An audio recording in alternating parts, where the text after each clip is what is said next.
Good evening and welcome to Toxic Masculinity episode 23. Can you believe it? We've done 23 episodes. Good Lord. It doesn't feel like it, does it? It feels like we've been doing this for like a week. What are we doing with our lives? I know, right? Time we should going by so be fast. millionaires by now, or at least Chris should.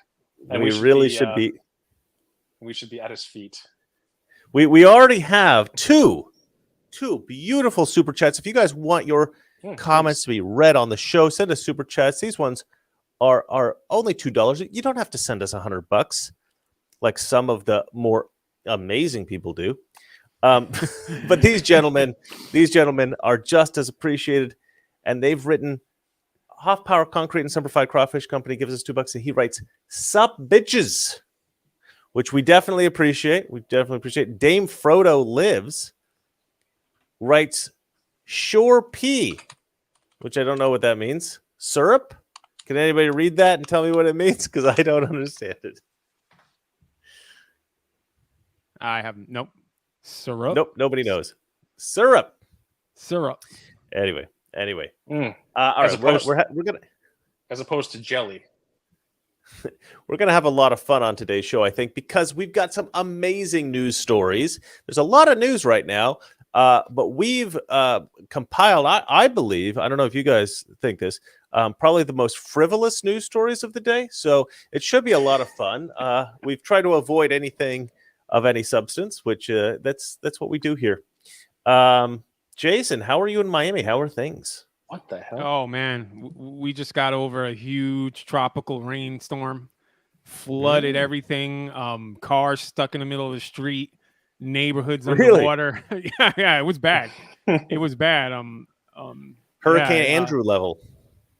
Yeah, it was pretty bad. It's because this one was bad because it's just water. It's just rain, and when it rains here a lot, man, it's like God's it's like Noah's Ark here, man. You have to get into like a boat and stuff, man. Yeah, people don't think about the destructive force of water. Water is actually incredibly powerful. People don't really realize.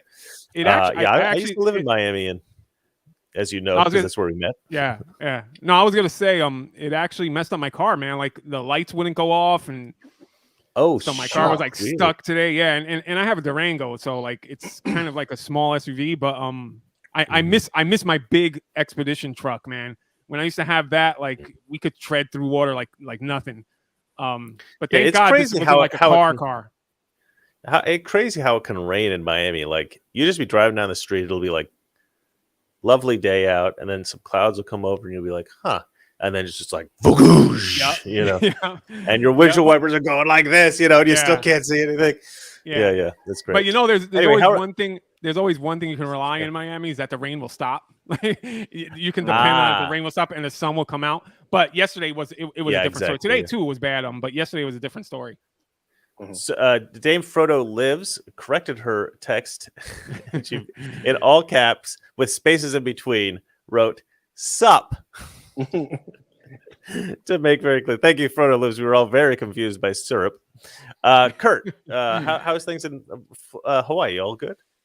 Can't complain. I was a little bit nervous going into this show because I went ahead and scheduled my hair appointment from 11 to 12, and but everything went according to plan. Grandma is looking lovely, and I'm here, so any hair appointment you can walk away from, right, boys? I have Muay Thai at 11, and I didn't sleep last night, so I'm a little bit concerned about that myself, because right now it is 8 in the morning, and so when we get done, I'll have about an hour to hang out, and then, maybe half an hour, and then I got to head over to Muay Thai with my friend Floor, who's going to try Muay Thai for the first time. All right, so that's my exciting stuff. Oh, and by the way, I have a new video out that came out this morning in America, right? And it's amazing. It's called "Should Women Be Allowed to Vote?" And this is such a good video. And you know what? It's doing so badly. And it's just frustrating. It's just frustrating. Hold on. Let me look at the numbers here real quick. And I don't understand why it's doing so poorly, because it's such a provocative headline. The only thing I can think of is that YouTube has decided that it's a little too provocative, and they've like clamped down on it. But yeah, of the last 10 videos I posted, it's doing the 8th the best. There's only 2 videos that's done poorer than it. It's terrible. This is a mess. It's just gonna get. Well, if you want to feel better, compare it to the viewership of the last episode of this show, and you'd be like, "Yeah, it's not so bad." Chris, so Chris, so everybody out there should watch the video if you hadn't, and then share the video with your friends. What, Jason? Chris, which video was that? I don't understand the joke. Sark. You're trying to get me to say, should women be allowed to vote again? I don't mind saying the name of my video. No, I'm saying which video, meaning I didn't watch it. Right. Okay, no. Actually, I saw it. It was a great video. Oh, did you watch it? Oh, that's amazing. Yes. Okay, I actually genuinely don't expect you to watch any of my videos. That's why you shouldn't. Hey! I'm a professional. I watch all your videos just in case you bring it up. What a gentleman! What a gentleman! Half Power Concrete and Semperfied Crawfish Company says today's video, and then he puts popcorn emojis, which I assume means was entertaining. That's my hope, anyway. All right, what do we got for the first story? Oh yeah, that's right. It's a thing that I was going to just bring up myself. So last week, or I guess on Monday or whatever, I had mentioned to you guys that that there was this graph that showed, kind of how we are politically in America right now, and where the center is and where the left is. And Jason found a graph that worked relatively well to illustrate my point, but it wasn't the graph I had in mind, but I did find it, and I just wanted to show it to you guys. I love this graph. Wall Street Civil Rights. According to the European media, everyone is far right now. Anyone who disagrees with the media or the government is far right. And it's such a good point. Like if you look at how the media will call anything right. In fact, I don't even think they call anything right wing anymore. I never even hear the term right wing anymore. No, I never hear the word conservative. I never hear the term even really Republican that much. You almost exclusively hear far right or extreme MAGA or something like that. It's always some kind of extremist language. And this graph is so true. I mean, the left is like so far left at this point, and the far right is like anything else, anything but like AOC level craziness. Anyway, so I just want to throw that graph out there just so you guys understood what I was talking about. I absolutely loved that one. I thought that was great. All right, I think we can move on to the next story. Oh, also, I want to say, Jason, you don't have to cover this one. I'll explain this one as well. Elon Musk actually doesn't want me to read, Kurt. Yeah, exactly. Elon Musk actually posted a link to this article. This is from 2022, so it's a little bit old. But we also featured on Monday, we featured this article from England that said, like, if you get fit, you're at risk of becoming far right. Which the woman essentially described as just being a complete a-hole. But what's funny is, in America, we had the same kind of idea in 2022 here. Pandemic fitness trends have gone extreme. Literally, white supremacists' latest scheme to valorize violence and hypermasculinity has gone digital. So they got this idea again, like, if you're into fitness, well, you must be some kind of white supremacist or something like that. It's like MMA. They're basically like saying MMA is white supremacist, fascist, all this kind of stuff. It's just the dumbest thing I've ever heard. I just want to point that out, that it's not just that one article, that this is kind of like a trend that's happening. So, and I mean, honestly, Chris, this is really just shameless self-promotion on your part, because you just want to show that picture of your arm. I mean, it looks that's good, right. But seriously, that's my save it my for your Instagram, will you? Come on. For real. I wonder what the end game is on this, though, because they're like, don't work out, don't have guns, don't do this, don't do that. Okay, so basically, you're just waiting around to be saved by the cops you defunded, or you're just going to be killed by. You're just going to be killed by the migrants, the peaceful people from other countries that aren't illegal aliens, who will just shank you for $5. So what's the end game here? I think the end game is all of their diehard followers are to wind up being like gently brushed aside by the real men in society once we get tired of all this nonsense. I love the statement. I love the statement. You're just going to wait for the police you've defunded. I think that may be the statement of the day, and we've just started. Night, that's absolute. That's absolutely genius.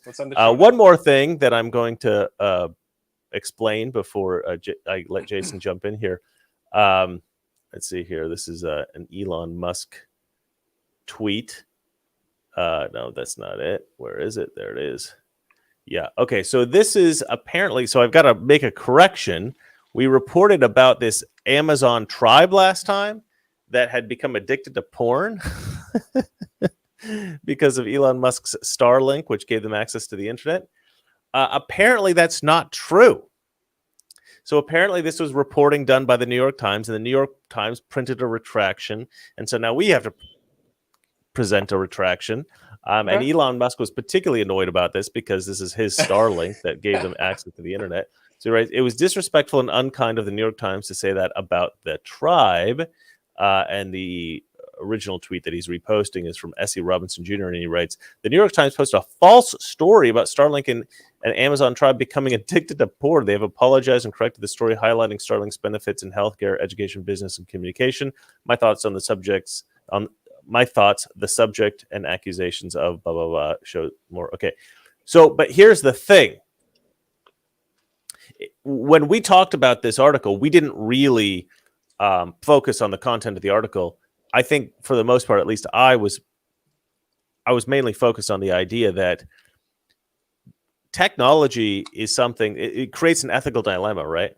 Because we always want to allow tribes to keep their culture, but technology will inevitably alter their culture. So I do think it sparked an interesting conversation, in spite of the fact that, okay, maybe it wasn't true.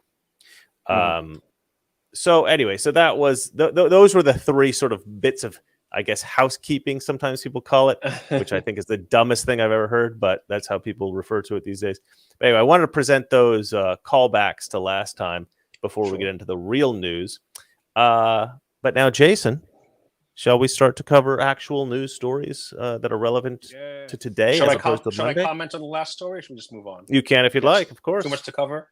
Well, I'm just saying, the idea of we've talked about in the past, the left likes to promote this idea of the noble savage, everybody would be just fine if the white man with all of his stuff didn't get in the way. And I think that's what they were going for with blaming Elon Musk for ruining this tribe. Just Elon Musk such a bad guy, he's just look what he's doing to these people. Just do they live in the real world or don't they? So unless we have segregation, which is something they seem to want to do in college graduation and things too, okay, so what is it going to be? Is this going to be a bunch of biospheres where we found this person that doesn't know who Trump is, let's preserve him, let's let him never find out who Trump is, let's give him his own little cave somewhere, and just okay, where does it end?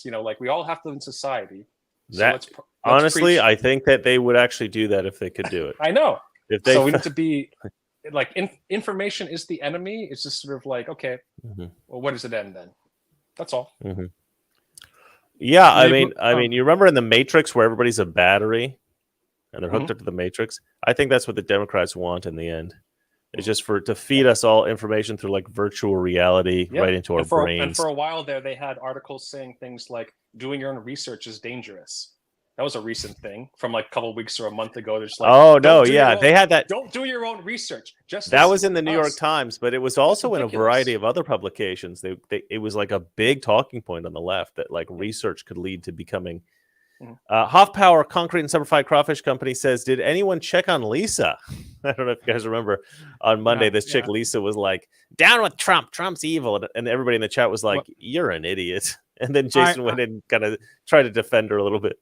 I heard from her. She's taken her TDS medication. So elsewhere. Okay. Oh, that's great. Oh, fine. All right. What do we got here, Jace? But just to go back on that workout story, hey, lefties, lefty liberals, yes, don't work out. Give your guns away.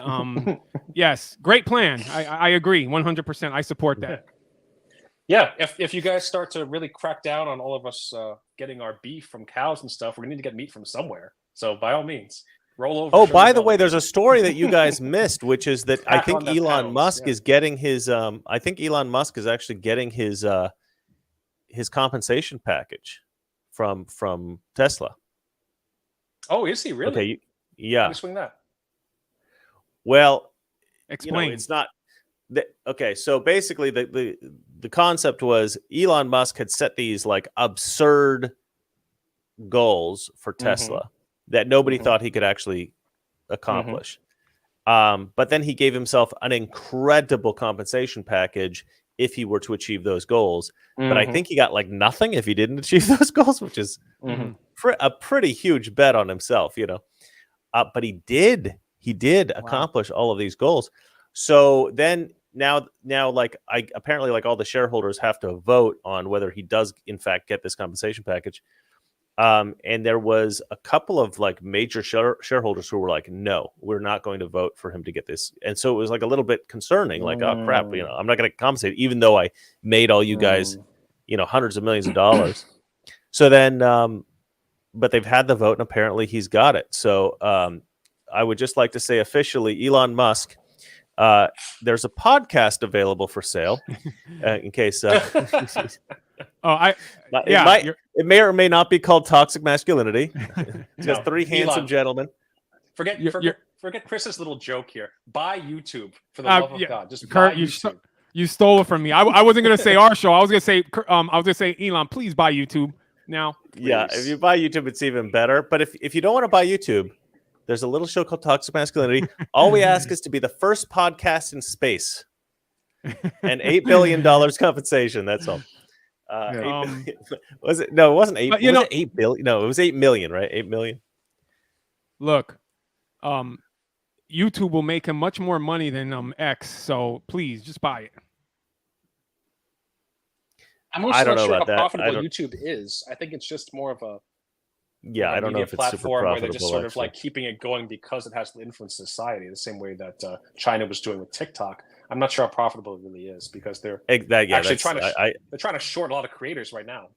So yeah, it might be profitable. I don't actually know the numbers. I don't know why Jason is so confident in thinking he does. All right, Jason, let's get on. The confidence flows from the beard. It all comes from the beard. I know. He's got the deep V. He's got the deep V in the beard. He can say whatever nonsense he wants, and nobody's gonna. By the way, I have a video coming out about Tucker Carlson. Just reading off his very last monologue that was never broadcast on Fox. I don't think he even recorded it, but he had it written down, and it was put on the Substack of his biographer, Chadwick Moore. And so I read it as if I'm Tucker. You know, it was a bit of fun, just a bit of fun for one of my episodes. But what's interesting, at the beginning of the show, I put in a little interview with Chadwick Moore talking about Tucker. And one of the things he says is that Tucker is incredibly confident, like one of the most confident people he's ever met in his life. And he says he thinks that's the main reason why people hate him, because he's like, a lot of people hate Tucker. And I was like, I actually wanted to write you, Kurt, because I was like, I think I relate to this. I kind of relate to this because I've got this like ridiculous level of confidence, which doesn't make any sense if you balance that with like my level of success. But for some reason, it's just like inborn. I don't really understand it, to be honest. It's called being a real man, I guess. But a lot of people hate me as well, so I can kind of. We got another one from Hoff Power Concrete and Simplified Crawfish Company. He says, if Elon buys YouTube, the left is done. Exactly. That is so true. That is so true. So it is. I mean, it would be amazing if he did. I'm not counting on that, but if he just wants to throw us a little bit of money, he can own Toxic Masculinity. Hell, he can own the whole Mr. Reagan channel. All right, let's go, Jason. Let's do the next. Let's do the story. Story. Chris is very confident. Well, there's a fine line between confidence and shame. No, there's nothing. You guys, shameless at the same time. I can confidently sell out our show. And I have absolutely no moral concerns about this. All right, Jason, What are we doing? What's our first story? Elon Musk X post. It was disrespectful and unkind of the new. Oh, we just did that, didn't we? Jason, come on, get with the program here. Okay. Elijah Schaefer X post. Random man has to arrest a criminal for the female cops. It's funny, actually. We're gonna have to watch this video. I was actually supposed to interview Elijah for one of my videos a little while ago, but I never made the video. and but we did talk on the phone, and he's doing well. But this is such a typical video for Elijah to post. It cracked me up when I saw this. Let's go ahead and play this. It's pretty funny. And they're trying to arrest this guy, but he's a little bit rowdy, and they're kind of scared of him, it looks like. So then this guy gets out, and so he starts helping out the cop. Yeah.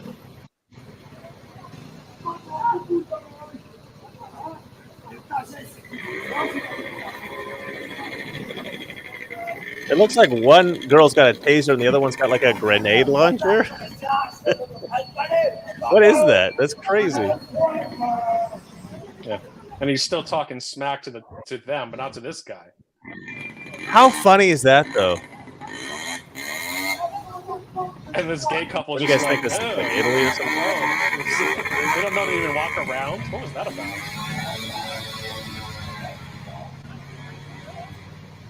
All right, that's enough of that. Well, I mean, it's obviously a crazy person, but or somebody on drugs or something. How would you say like mansplaining, but for like cops?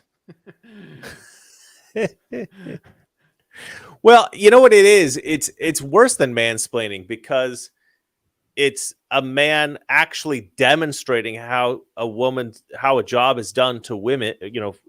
For women who obviously can't do the job.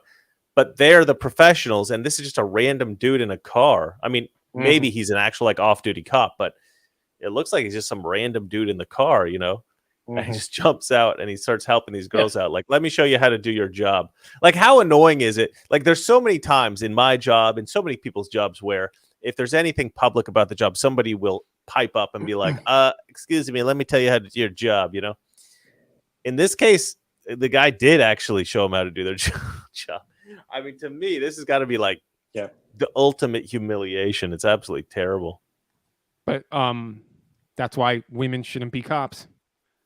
This is a that's the example. point of the video. How dare you, Jason? That's the point of the video, isn't it? You could actually make a larger argument for other jobs as well. Sorry, Jason, go ahead.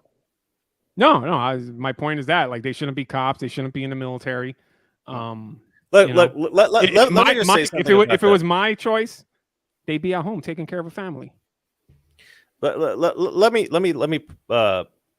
jump on that real quick because I think people are going to think that that's something against women. It's actually not against women. It's a recognition of the realities of the world. Okay. Yes. It doesn't really matter how big and strong a woman is. She's really never going to be as strong as a strong man. Yeah. Okay. Mm-hmm. She may be stronger than a weak man. Mm-hmm. But she's never going to be as strong as a strong man. And you don't want weak men as cops either. You know what I mean? Mm-hmm. Like, you don't want a 5'4" guy who's like skin and bones and can barely lift 100 pounds. You don't want this guy as a cop. He's not going to be intimidating. He's not going to throw his weight around because he doesn't have any. You know what I mean? Like, it's sort of like Captain America, the Captain America movie, where he couldn't get into the military because he was too scrawny. Nobody watches that movie and goes, that's not fair to scrawny people. You know what I mean? Like, of course, women shouldn't be like, I used to date this girl. She was 6 feet tall, right? This is the first tall girl I ever dated, like first really tall girl I ever dated. And it was a little weird for me at first because like, I thought, man, how am I going to deal with this woman? Dating story. Yeah. I mean, but it is. But like, and she was actually like on the tennis team in college, in high school and stuff. So we go and we play tennis. And I just whoop her, right? And then, like, if I have to, like, do anything physical with this girl, I could just, like, throw her in the air and, like, carry her around. And I thought that she would be physically, like, comparable to me because she was literally taller than me. And, she was athletic. So I thought she would have something like my level of strength. It wasn't even close. I was so much stronger than her. Even though she was so much bigger, taller than me. She wasn't big. I mean, she was a skinny girl, but she was quite tall and very athletic. And I thought, I couldn't believe how much stronger I was than her. And, at that time in my life, I don't even think I was working out. It's just men are just naturally extremely strong compared to women. It's like a normal man versus like a gorilla. Like, even if you get a gorilla that's the same size as you, that gorilla will kill you. I mean, they are unbelievably strong gorillas, right? I don't know if the difference between men and women is quite that great, but it is pretty significant, So women really just shouldn't be cops because they physically cannot do the job in certain circumstances. And so I don't know why it was ever made into a thing. Remember the good old days when even I remember the days. I must have been like a little kid when you couldn't even get into the military if you were flat-footed. Like, remember those days? Now I don't know if I have personal experience with it, but I've seen that in movies. No, it's true. It's true. I've had actual like a friend of mine that tried to go to the military, but I can't go to the military because I'm flat-footed, and it was a thing. It was a thing. I remember hearing about it, but I never really even knew what that meant, flat-footed. Well, they used to turn down military people for all kinds of reasons because they didn't pass a level of okay, you have to be like right here. Yeah, even my calabash. Sorry, go ahead. GI Jose confirms. He says, Jason, it is true. So I remember those days. Like, it was very selective to get into the military, even into the military. So man, it's like crazy the way everything's gotten. I mean, it's like I said. It's like I always say, the Democrats and the liberals and the leftists, they always make things worse. Like they always let me cause damage, they cause destruction. Okay, geez, lies, they cause lies. Points in. I'm trying to clarify what you're saying here. You're saying they were very selective, even just among men, right? It wasn't like they were. Yes. So we're not, when we're discriminating against women, quote unquote. I always get Chris-plained. Yeah, I'm trying to clarify your point for the people. Am I wrong? No, you're right. Okay, thank you. So the point is, when we're trying to discriminate against women for jobs that take a lot of physical strength, we're actually really just discriminating against physically weaker people. They always say like, oh well, there's that 1 in a million woman who can do as many, who can lift as much weight as a man and all that kind of stuff. And it's like, I suppose occasionally you could have an exception for this kind of woman, but that's not how they're hired, are they? They hire them with a completely different standard. That's why they shouldn't be in. But in the chat, like, they're confirming. So one Loud McLeod, I think that's how you say it. Sorry if I got your name wrong. He says, I went through MEPS, I guess is how you would say it, with guys who got sent home for being flat-footed. And Gia Jose says, at the military entry processing station, MEPS, I guess that's what the MEPS is, we had to go through a slew of tests. Yeah, and I know, I remember that. And not only that, my dad used to talk to me how hard it was to actually get into the military and all that stuff. It wasn't an easy process.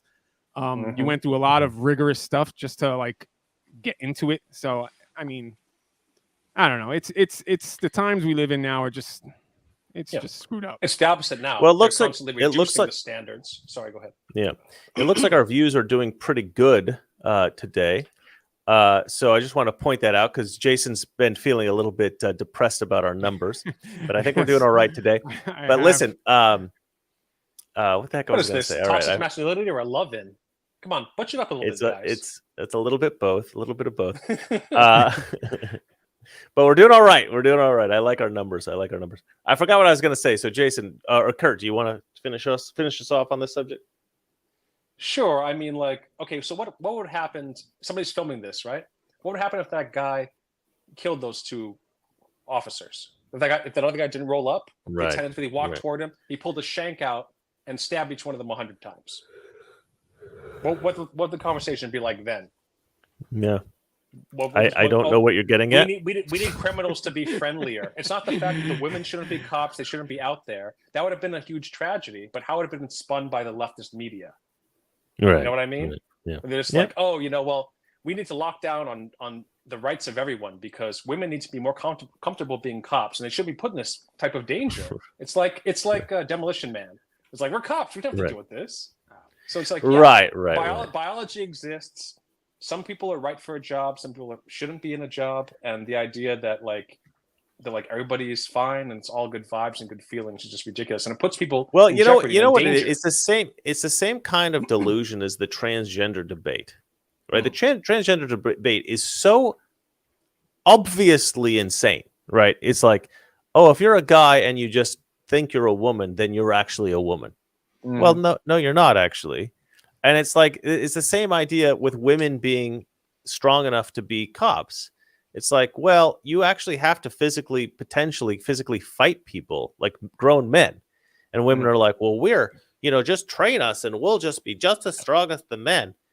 No, you will never be as strong as the men. And it's like, it's nothing against women. Like, I love women, obviously. We all know this. But they've been programmed by film and Hollywood and all that. Like, exactly. Propagandized, like to think that. Because it's funny, because there's this thing on X now going on about this girl. She's like this martial artist that does all these like crazy things with like sticks and like twisting and all. And there's an argument on X. She's like 5 feet. She's like actually like 5 feet. I think like 90 pounds.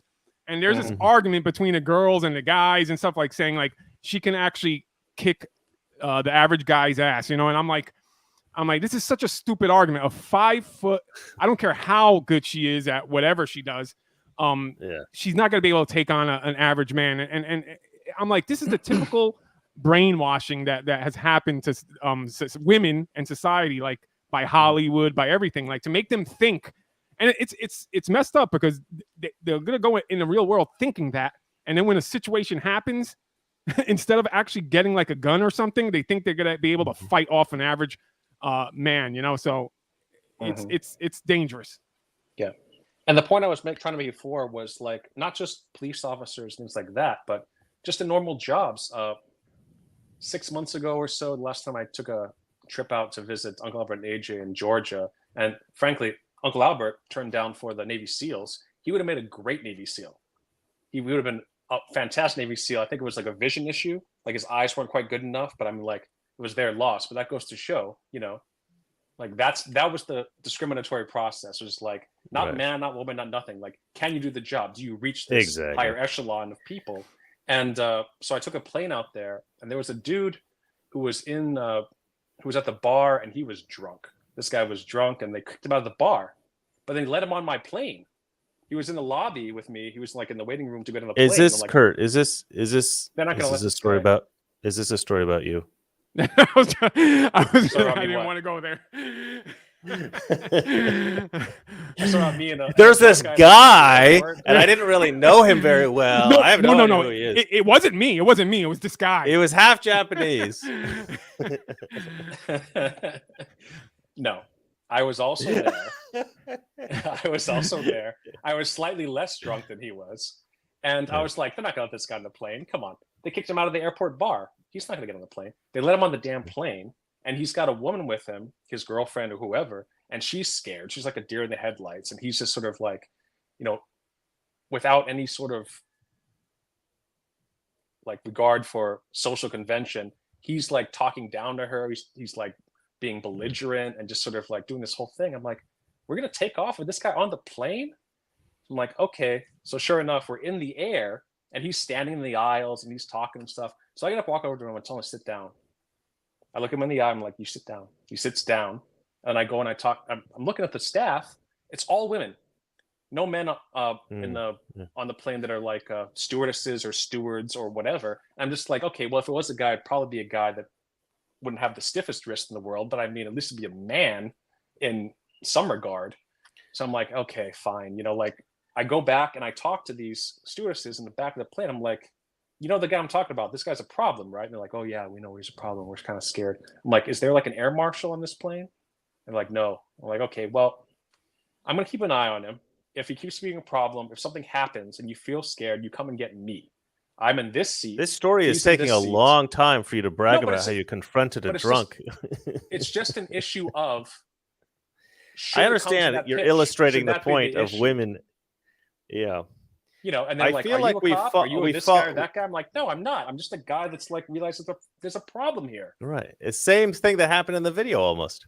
But hey, just one thing I want to say. Like if you're going to war, I'm gonna get you. I know. It was a boring story. Sorry. If you're going to war, if you're going to war and you're in the middle of battle, who would you want to be with? A woman, one of these guys, one of these new guys here, or like a 6-foot dude that weighs like 200 pounds. That's physically fit, you know. I mean, come on, you know. Well, look, you know, gentlemen, here's what I think. I think we have gone full toxic masculinity. Finally, it only took us 23 episodes, but we're here. We're toxically masculine, and I'm loving it. Shall we move on to the next story, Jason? Yeah. By the way, Anthony, give me a second. Anthony something. All right, Kurt, let's just talk about grooming habits again, because Jason has you told the most boring story in history, and then Jason has decided to just dead air for an hour. No, I just want to get the I sent you the article on our message thing, but he's Anthony Marks sent me something about there was a show on Batman that there was a women commissioner, I think, or something like that. Wow, this is the worst episode we've ever done. All female cops, yeah. And then Batman has to save the day. In like a comic book or a cartoon? No, in a show. In the show. I thought it was good. I thought that was a good. What show? Which show? Batman. There's several Batman shows, in the Jason. 60s. Which? Forget it. I sent the link. I said that, right? Oh, sorry. I'm gonna have to get toxic here, man. I'm gonna have my man. The cartoon. I said the cartoon, and you said no. You keep asking me what. I sent you the damn link. But forget it. So it is from this. It is the one from the 60s. Why didn't you just say yes? Let's go to the next show. These guys are. Have you started drinking as well? All right. What do we got up? What do we got up next? Joe Biden's investor. Sorry, Anthony. They screwed up the whole thing. Hold on. The Eerie Fairy Tales wrote, repeal the 19th for wokey women and sucky soy boys. Yeah, if only. Okay, sorry, Jace. Go for it. The women seem to agree. It's the women are actually saying it. I know. There's a lot of women who agree with that. Yeah. It's almost like women want real men that can protect them and be strong and let them worry about other things they'd rather be doing than fighting off crackheads. Mm-hmm. Who knew? Mm-hmm. This is news to me. Joe Biden's investor allies demand mass amnesty before election because they fear Trump will win anyway. Ah, right. Yeah, so there's this sort of like, I guess, Hail Mary type thing here where they're just like, you know what we could do? We could just create mass amnesty for all the illegal immigrants in America. Yeah. And then they'll vote Democrat. Right. Which is, I think, almost certainly illegal. Do you guys read this story? Uh-huh. Isn't there a clip that's recirculating that Elon Musk posted from like Chuck Schumer 2+ years ago, basically saying like, you know what, we should just let all these guys, we should just do amnesty. And Elon Musk was saying like, oh, they're saying this is a conspiracy theory. This is scare tactics. Like, no, they've been saying this for years. They just realized that people didn't like it. And now they're like saying like, oh yeah, no, we never said that. Which is why great. It's great that we're living in the information age because they say something, it gets out there, we have it. So as long as you're willing to look for the information, you can find it. Well, here, this line I think is the best line. They've written, if Trump is elected, he will have the mandate to deport 21 million people, said Lynn, because Biden's vast inflow of roughly 10 million legal and illegal immigrants has discredited the establishment's claim that migration is good for America and Americans. The establishment's pro-migration narrative is collapsing, and they're doubling down again shortly before the election. This is such a good analysis because what they're figuring out is that not only are they afraid that Trump might come in, like a fascist or whatever they call him, and deport a bunch of people. They're realizing that Trump will do that with the will of the people, behind him. People actually want this to happen now. Yes. And to that point, we've actually got another story that's come out. So let me just jump to this other story real quick. This is a CBS News poll that they've just done. New national program to deport all undocumented immigrants. So let me just read it. It says, CBS News, a nearly 6 in 10 majority of voters say they would be in favor in principle of a new government program to deport all undocumented immigrants living in the U.S. illegally, a new CBS News poll shows. That isn't purely partisan. It includes a third of Democrats. It rises to 9 in 10 Republicans. A similarly sized majority would have local law enforcement try to identify those living in the U.S. illegally, and just under half support the idea of setting up large government detention centers to sort out which people ought to be deported. So even this concept of like internment camps, you might call them, right? Or something like that, right? Detention facilities specifically for immigrants, which I think for the past, I don't know, since probably like World War II, has been constantly propagandized as evil. Oh, you can't send people to like internment camps or anything like that. Anything with the word camp in it, you don't want, because it's reminiscent of like the Nazi concentration camps. But the reality is that illegal immigration has gotten so bad and affected so many people on so many levels that even Democrats are starting to go, you know what? Maybe we should have some kind of camp where we put these people before we send them away. Some round sort them of all vetting up. process, anything, because they are experiencing this themselves in these liberal cities. Once the busing and everything and all that kind of stuff takes place, they know. Yeah, we've hit they this can experience tipping it point. firsthand. Yeah. Exactly, we've hit this tipping point, which everybody knew we would hit eventually. But I don't think anybody thought that we'd hit it this quickly. I think Biden made a mistake by letting quite so many immigrants in all at once. But I think the left kind of did expect that. Yeah, I think they did kind of expect that, like, it's possible that once we get Joe Biden in there, we're really only going to have 4 years to do whatever we want, because they're going to figure us out pretty damn quick. Like, we're lucky to even steal this election. It's going to be a heck of a lot more difficult to steal 2024. So let's just do everything we can as fast as we can. And, maybe if they'd gone a little bit slower or been a little bit less reckless, maybe they could have won 2024. But now there's no way. People are so sick and disgusted with the left. I don't think they would. I don't think they thought the Republicans would have done what they did with the illegals by shipping them to these states and cities. Yeah, that was a smart thing to do. Yeah. I think they thought the Republicans were just going to sit back and let them in like Texas, leave them in Texas and all these places, and So that was a strategy that like really like worked out for the Republicans. I mean, you got to thank the governor of Texas for starting that. Yeah. So the other thing about the article, the other thing about the article is these investors are worried about their slave labor is going to be sent back to their countries. Yeah. That's what they're worried about. Their slave labor work, because I'm going to change the minute they're all deported, the minute they're all sent back, they're going to have to pay Americans what they deserve. Well, and the thing too is like they're always talking about how we need, representation. We underrepresented peoples like Black people, Hispanic people. So a lot of these Hispanic people, they come from countries like Mexico, and they know that their countries, the way they do things, doesn't work. So this was an oasis for them. They came to this country and they're like, okay, we can live somewhere safe. We can work. We can get paid. We can raise a family. We can actually do something instead of just being in this, what Trump would call an S-hole country.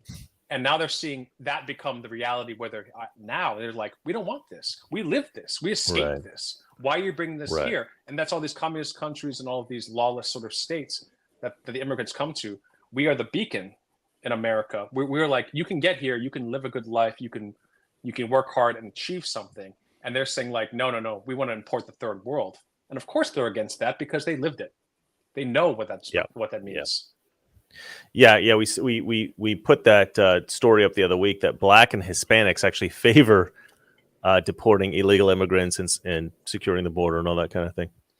All right, what do we got? What do we got up next, my friend? A near CBS News posted on X. A nearly 6 in 10 majority of voters say they would favor. Oh, we already did that. We literally just did that. Oh shoot, yeah. Read it quickly before you read it out loud. All right. Poll. Only 19% of Joe Biden voters say society benefits from marriage, having children. From marriage and having children. Right. And interesting looking cargo shorts if you want to buy those. Okay, so yeah, this is actually not shocking at all. This idea that leftists don't want to have kids, they don't think kids are a good idea, and all that kind of thing. Not shocking. Not shocking. They want to, they want to be Instagram couples. They want to be power couples. They want to be cool couples. They don't want to be inhibited. They don't want to be inhibited by having kids. And actually, my brother sent me a text the other day, and he said, I've noticed there's all these like weird couples on the left now. And so he sent me this. He wanted me to put this on Twitter. I didn't do it, but because it's a little bit going too far. So I'm going to read it live on our live stream. Yeah, he wrote, breaking, Joe and Jill Biden are hosting a couples retreat at Camp David this weekend. Sources say they're strategizing new and innovative ways to defeat Donald Trump. Guest lists include Fani Willis and Nathan Wade, Peter Strzok and Lisa Page, and Bill Clinton will apparently attend with a young friend of Ghislaine Maxwell. Hashtag Dem Power Couples Retreat. Okay, obviously it wasn't funny, and I was correct to not put it on Twitter. Is it Ghislaine? Ghislaine, yeah. Wow, okay. Good to know. Or you can say Ghislaine, because it's funnier nowadays. Chris, that's offensive. Don't say that. I don't want to. It's offensive to jizz. The White Trash Panda sent us $5 and writes, Chris, I like your enthusiasm about 2024, but I think you underestimate Dem trickery. Also, why are you not simul-streaming to Rumble? Because simul-streaming to Rumble is almost impossible. I've tried it. We've tried it. It was just a disaster. No, I'm not underestimating Dem trickery. If you watch my show, you'll know that I talk about that all the time. And what I advocate on this show is beat the cheat. The point I'm trying to make is cheating is actually a little bit more difficult than people think.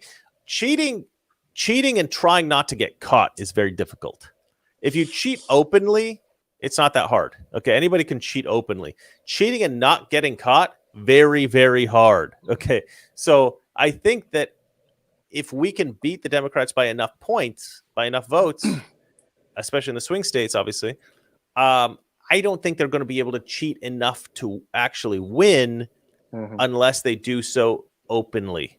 And if they do it openly, it potentially will cause some kind of like serious uprising in America. So that's very dangerous for them to do. And I don't think they want to do that. They might do it. That's my biggest fear. My biggest fear about the election is that they'll openly cheat. If they try to hide the cheat like they did in 2020, I don't think they can win. I think we've got too many. What are you doing, Jason? Just decided to take a nap? Listening. You're like I'm not going to sit up at attention for this. Chris does not like your position in the frame.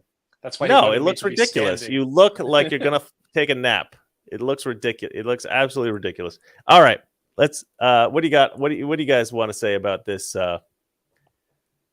This concept of what are we doing here? This whole dismissal of the concept of marriage and just being young, Instagram, having fun and not having kids. Jason? Kurt? Oh, okay. Well, since you actually are married and have a kid, I thought you'd have something to say about this, but fair enough.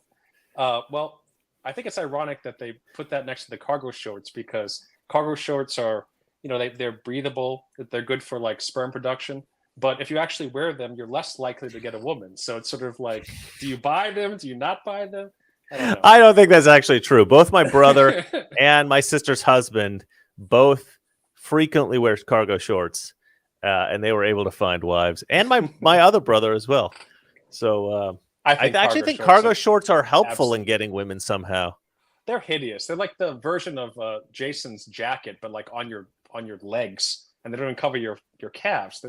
I'm well aware that I'm not arguing against the aesthetic absurdity of cargo shorts. I'm just saying it seems that there's a pattern. Men who wear cargo shorts do tend to get married. Okay, tiebreaker. Jason doesn't understand what a Q is. What's your opinion on cargo shorts? I have no opinion. Okay, fantastic. On anything, apparently. All right, I guess next story. On families, on cargo shorts, nothing. Nothing. All right. Well, let me just. It's Biden voters, right? It's Biden voters. Yeah, so Biden like voters. 90%, Let me just say. 20%. Let me just say what I think about this. Okay. Okay. So, Jordan Peterson talked about this a lot, which was this idea that women don't want to be hamstrung by having kids because they want to focus on their careers. I've also noticed that a lot of women in America, they want to have their career and they also want to travel and they want to do these like cool, fun things in their lives. Up into the right up until the point when they really can't have kids anymore. Mm-hmm. And then they need to be in a position at that time to then find a guy that's going to have kids with them. Mm-hmm. But what they don't realize is like once a woman is like over, I would say probably 35, unless she's a very, very beautiful woman, she's not going to be able to land the kind of guy that she wants as a husband, right? She's got to get that guy a little bit earlier. I feel like Russian girls get it. But like if you're like in your late 30s, literally. Here's the thing. Kurt, come on. Fuck. Why do you drink? Totally not appropriate. Because I have to listen to your stories. That's why. Keep going. This is not a story. This is just like the way the world is. I'm breaking down the way the world is. So you got these women, and I've noticed this about like you can always date higher than you can marry. Well, not always, but a lot of times, especially with women. Guys, not so much. With women, if they can get a guy to drag him into bed, right? That guy can be like a total stud, tons of money, chiseled abs, totally shredded, looks awesome, very cool guy, very like a charming guy. The problem is a lot of guys, regardless of how high value they are, will basically take a girl to bed almost no matter what she looks like. Like I've met some guys that, are you guys okay? Jason looks like he's staring into the abyss. I'm good. Okay. I'm reading the chat. Yeah, a lot of women, they'll date guys and they'll get this idea in their head like, this is the level of guy that I can get because this guy took me back to his place for a one-night stand. Mm-hmm. Nah. You can't get that guy. That guy just decided one night that his standards were out the window and he was just going to take home whomever. That's what happened. Okay. So you get these girls who are going on these like one night stand dates, or maybe they date a guy for a week or something like that. And they think this is the level of guy that I can get, a guy that makes this much money, goes to the gym this often, is this charming, is like a really nice guy, whatever, has all the things I want in a guy. Well, that guy's probably an a-hole if you date him for more than a week, potentially. So even that guy, that fantasy that you have, that's not even probably real. But these girls, they elevate themselves in their own mind of like the level of guy that they can get or what they want. And then once they get to the point where they actually want to have kids or whatever, they go around and they look for this guy that they want and they realize they can't get this guy. And not only that, but they waited too long. Like that's the guy you got when you were like 26 and you were like at your peak. And now you're 36 and you got a little cellulite going on. You're not quite the same shape that you were when you were 26. The details are all gone because everything's a little bit filled out now. And the kind of guys that you're dating in your 20s, they're not into you anymore. So now you've got to start slumming it, which the women don't want to do. Not only that, but now you got to start slumming it for the rest of your life. Now you got to go out with a guy that's below your standards for the rest of your life. And that's what hookup culture does. That's why like I think like in the 50s, women had it a little bit better because they kind of hold out until the guy would. Jason really looks like he's like completely zoned out at this point. Did you not sleep well last night? I didn't sleep at all. So anyway, that's how that worked out. Maybe that's why I have so much energy today. But Jason, anyway, say the point something. You're creeping me out, man. Chris brought it exactly. up. You all right? Better to remain silent and be thought a fool than to speak and remove all doubt. Well, it makes sense because I tried to like say something and Chris basically called me a fool. So I guess we're at an impasse here. Well, yeah, exactly. So and the point I'm trying to make is I understand that this is a big phenomenon right now. Mm-hmm. And it's a terrible mistake because most of these women deep down, they want a family. They want a nice house. They want whatever. But they have these certain standards of what they want. And if they can't satisfy those standards, which is like, I don't know, the Instagram version of what they think they want, then they'll go and they'll party up until the point where they can no longer get what they want at all. It's impossible. This is why Chris is MGTOW. He's over there in Bali chasing after Russian women because American woman, slim pickings. Well, not only that, but I've literally met girls that are in their 30s, and because they've had, a few guys that they thought were, the best guys that they have this idea of what they want, and it's so specific what they want. Like as girls get older, they don't get like less picky, they get more picky, but they get less attractive. So you got this sort of inversely proportional thing where they don't get that. It's like, as you get older, ladies, you have to become a little bit less choosy about the guy you're with. So like the longer you wait, but guys, it's kind of the opposite. Like guys, we can actually, well, not all guys probably, but as you get older, as long as you stay fit and, you make a little bit of money, you can actually get even better girls because guys tend to become more confident as they get older. And confidence is very attractive to women, but women aren't getting prettier as they get older typically. I mean, except for like a few weirdos in Hollywood. And so you can't become more and more picky. And so I understand this phenomenon. I can see this happening where people just want to go have fun and like they don't want to be but the thing is, like a guy will probably leave a girl, not probably, but often will leave a woman if they're not tied together with children at a certain point, right? So there's a certain point where a guy's going to be like, oh, I can actually get this 25-year-old girl and I'm with this 36-year-old woman and we don't have any kids together, so why don't I just like kick her to the curb and go after this girl? You know what I mean? I've heard of that happening many times.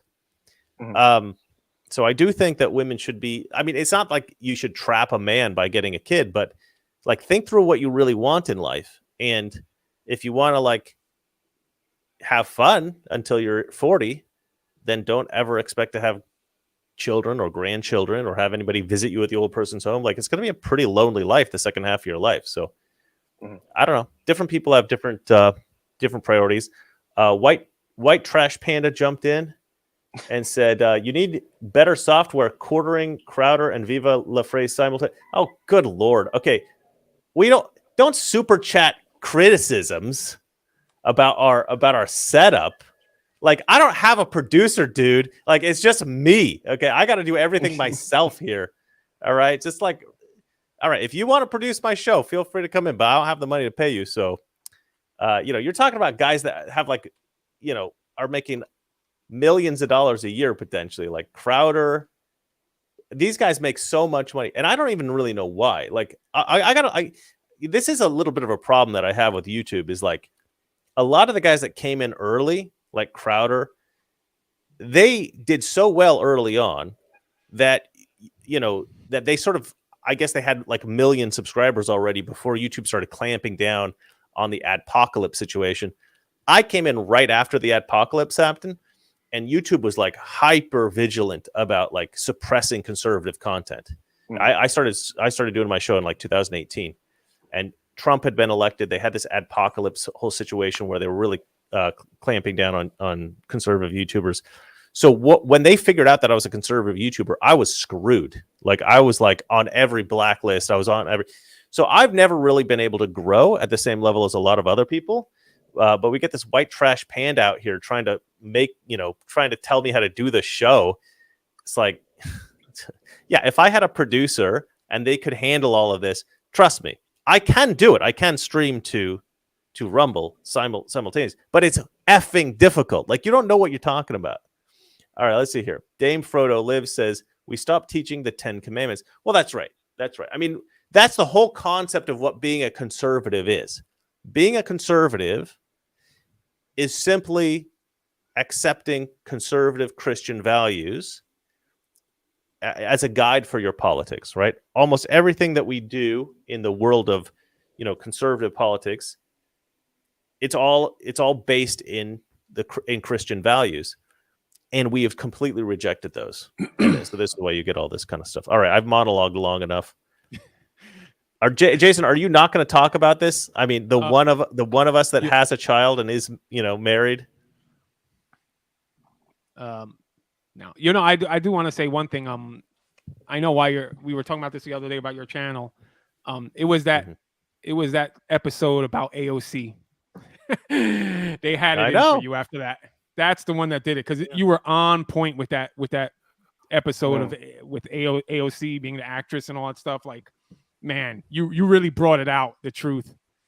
Well, I've had better videos since then, but like, that was the first really, really great video I did. So of course that went viral. And after that went viral, YouTube was like, he will never go viral again. Yeah. Like, her people were on YouTube like, get rid of this guy. Mm-hmm. Do you guys want to hear a funny story? I actually had the idea for a cartoon once, and I really worked hard on this cartoon. And I paid a lot of different animators and different kinds of people to get this cartoon produced, and it could never come together. We could never get the damn thing together. It took forever to do. But we did get one promo done. And the concept of the promo. Oh, I remember. Was who's the girl that wears the hijab? AOC's friend that wears the hijab. She's from Ilhan Michigan, Omar. Ilhan Omar. So the joke was that Ayanna Pressley and Rashida Tlaib and AOC are like, hey, we need to get down to whatever. Where's Ilhan? Oh, let's go find her. So they go to Ilhan's office, and they open the door without knocking. And she's in like a Darth Vader type chamber, but instead of the Darth Vader helmet coming down, it's her hijab coming down, and she's completely bald. And so they all scream, she's bald under the hijab, right? And they run out. They're like, "We are so sorry," and they slam the door and they run off, right? And then the Ayanna Pressley character in the cartoon goes, "She bald." And that's the end of the cartoon, right? Well, here's the thing. Obviously, like, the AOC people, like they all know who I am, right? Because I did that AOC video about them. Justice Democrats and all that. And Zach Exley, he knows who. I mean, we've talked on the phone, actually. Zach Exley is the AOC's puppet master, essentially. And so they all know who I am. So this video comes out, and literally like a few days later, the video didn't even do well. Like, the video barely was successful. But a few days later, Ayanna Pressley has a press conference where she comes out without her wig and shows off that she's got like alopecia or something, and she is totally bald. Mm-hmm. Like, what are the chances? Like, what the heck? I wasn't trying to make fun of bald women. I just thought it would be funny if under her hijab, what's her name? Ilhan Omar was bald. I thought that was kind of like a funny idea. Well, it turns out one of the other, in fact, the cartoon version of her in my video said she bald. Mm-hmm. And I felt so bad about that. I was like, oh man, I didn't know you were a bald lady. But I think she came out publicly with that because of my cartoon. I think that actually happened. I think that really was a thing. But yeah, they hate me. Jason's right. They hate me. and it wasn't on purpose. I wasn't trying to be a dick on purpose, I was a dick on accident. All right, let's move on to the next story. What do we got? Next story is NBC Joe Scarborough says Biden's people should go harder at Trump than ever before on the fact that he's a convicted felon. Says during the debate, if Trump attacks Hunter Biden, Biden should remind him he's not running against Eric Trump, but against a convicted felon. Yeah, let's watch this. Let's be very clear about this. In the debate, because I've heard a lot of people talking about this concern. Mike Barnacle, if I'm Joe Biden and I'm on the debate stage with Donald Trump and he starts talking about Hunter Biden as some sort of retort against his own 34 felonies, I'd stop, I'd turn, I'd look around the stage and go, excuse me, hold on. I don't see Hunter Biden up here. Hold on, Donald, let me check. Maybe I don't see Eric over there. Wait, Eric's not here, so I'm not running against Eric. I'm running against you, Donald, and you're not running against Hunter Biden or the ghost of Hunter Biden, who's not here. You're running against me. And up here, the two people that are going to run this country for the next 4 years, of the two of us, only one has been convicted of a felony. And you've been convicted of 34 felonies, Donald. So let's leave our kids out of this.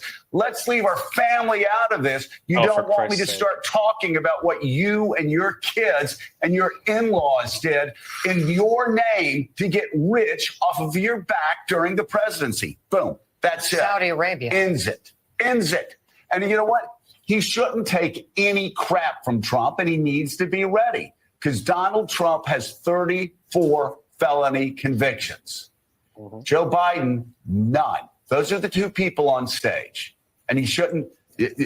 Biden's people should double down right now and go harder at Trump than ever before on the fact he's a convicted felon. All right. So the reason I wanted to share this is just basically to brag, because I feel like I presented a very nice retort that Trump could use if Biden was to take this ridiculously stupid advice. And Trump would say, don't worry, Joe. Soon after I'm elected president, we'll both be convicted felons. Exactly. Boom. That's Mic drop moment. I mean, it's sort of like the moment when Hillary said, it's good somebody like you isn't president. And he goes, yeah, because you'd be in prison. Because you'd be in jail. You'd be in jail. That was at jail. Yeah, I mean, look, this whole thing, like you're a convicted felon. They seem to think that this is really a winning point.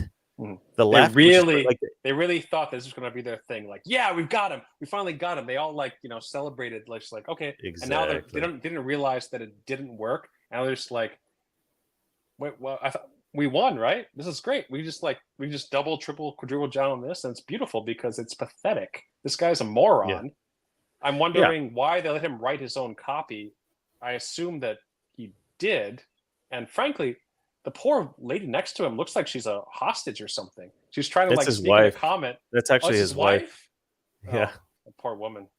All right. Well. The irony is that most Republicans, I've never met a Republican who didn't respect his wife. Joe Scarborough does not seem like he respects his wife. This guy's a Republican? Republican? On the show with him.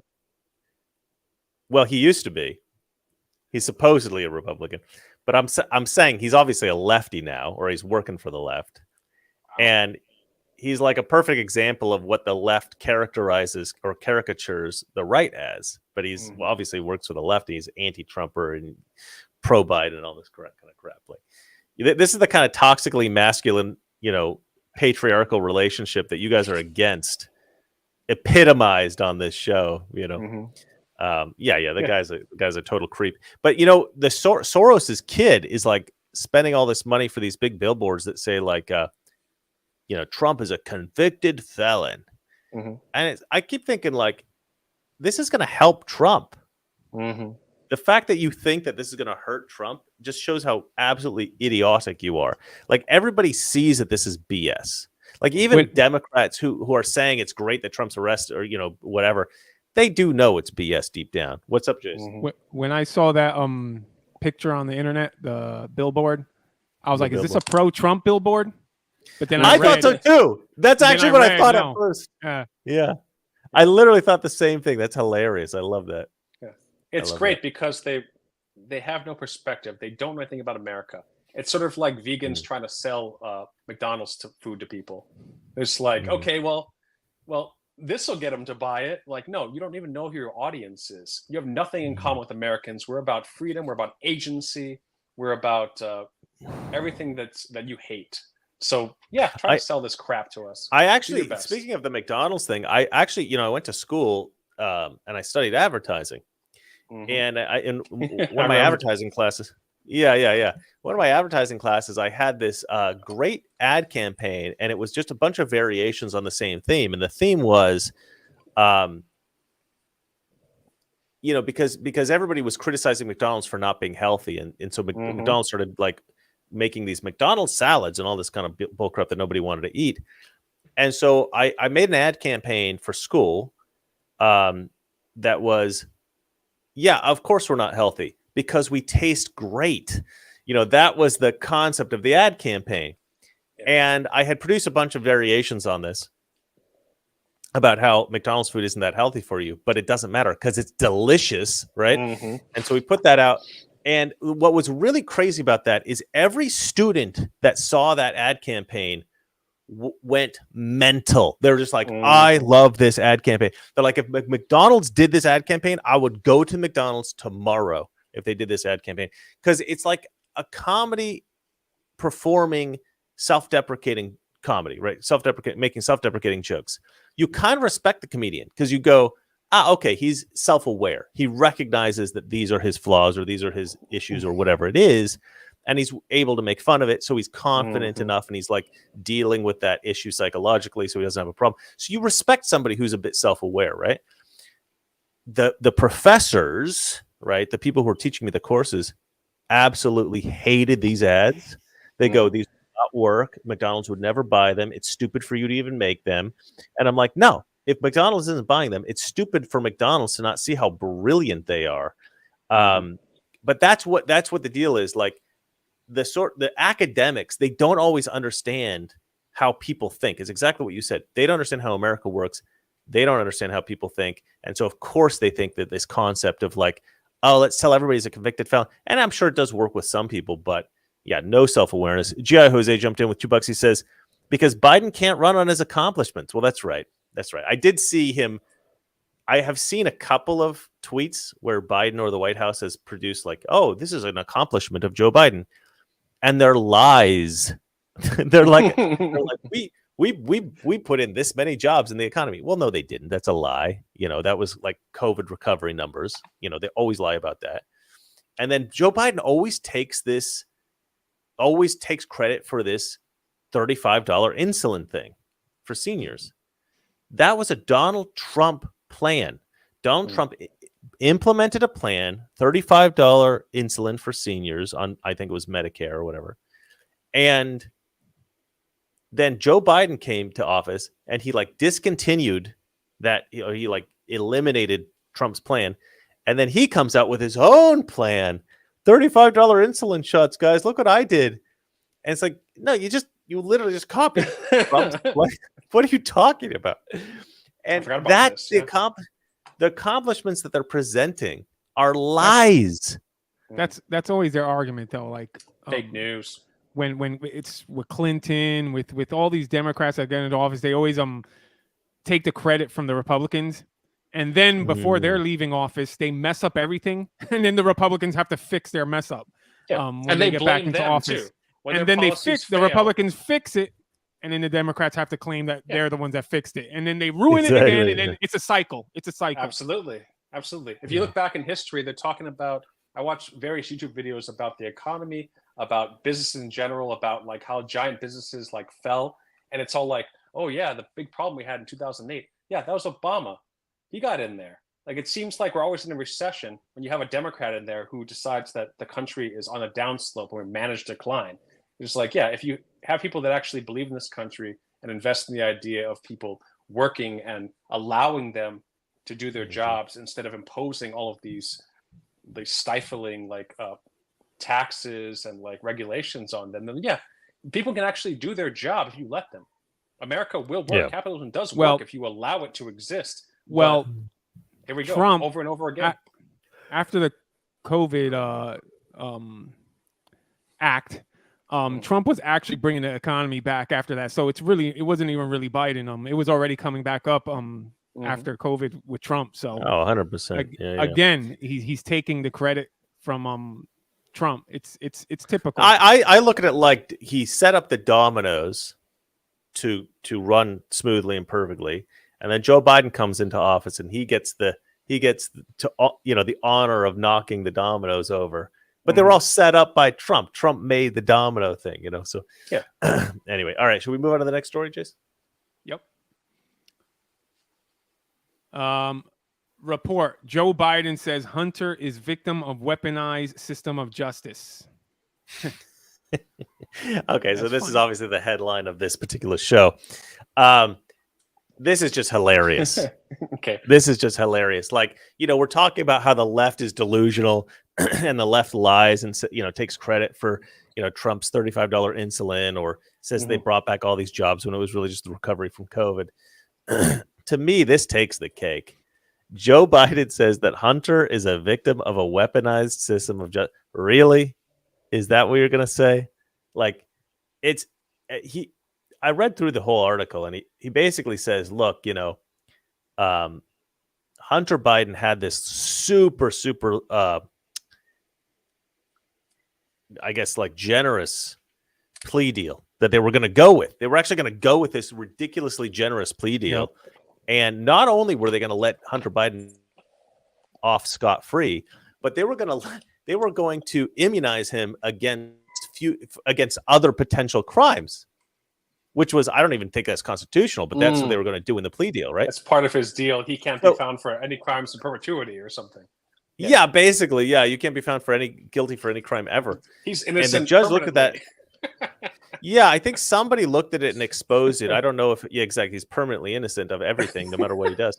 I think the judge looked at this and was like, what the F is this? What is this? This is, because the prosecutors were going to go along with it as well. And the judge was like, you can't do this. This is like illegal. You can't do this. And so now Biden is like, the only reason they didn't go for that plea deal was because I'm the president. Really? Because I'm pretty sure the only reason he got the plea deal was because you're the president. Yeah, moron. To me, it's like the richest of ironies. Like Donald Trump goes through this completely rigged trial with made up charges. Totally persecution, total kangaroo court. The whole thing's rigged. He's found guilty on 34 counts of felonies. And then Hunter goes in. This is what drives me nuts the most about the Hunter Biden thing, right? The guy's peddling influence. The guy's taking bribes. The guy, he's the bag man for his father, who's essentially like a mafia don at this point, taking all this money from, absolutely, Ukraine and Russia and Romania and China and like everywhere in the world that is like a corrupt country. They're taking money from these countries. Like if it's a corrupt country, that the Bidens have been there taking money from them, and who knows how many businesses in that country Hunter's working for. I saw a great meme, actually, if I can interrupt you for just a second. I saw a great meme where it's Zelensky and Biden, and they're shaking hands, and Biden's kind of leading him close to sniff him or whatever, and he's just like, don't forget my 10%. Just like, that's what we're dealing with. Right, exactly. So, yeah, you got this insane system of justice that's been weaponized against Trump, and he comes in and says, oh, it's weaponized against give me a break, man. Par for the course. I think Joe Biden went off of script. I don't think he was supposed to say that. It's another one of those, what are you doing? This is all a setup, Exactly. They don't realize. Shut.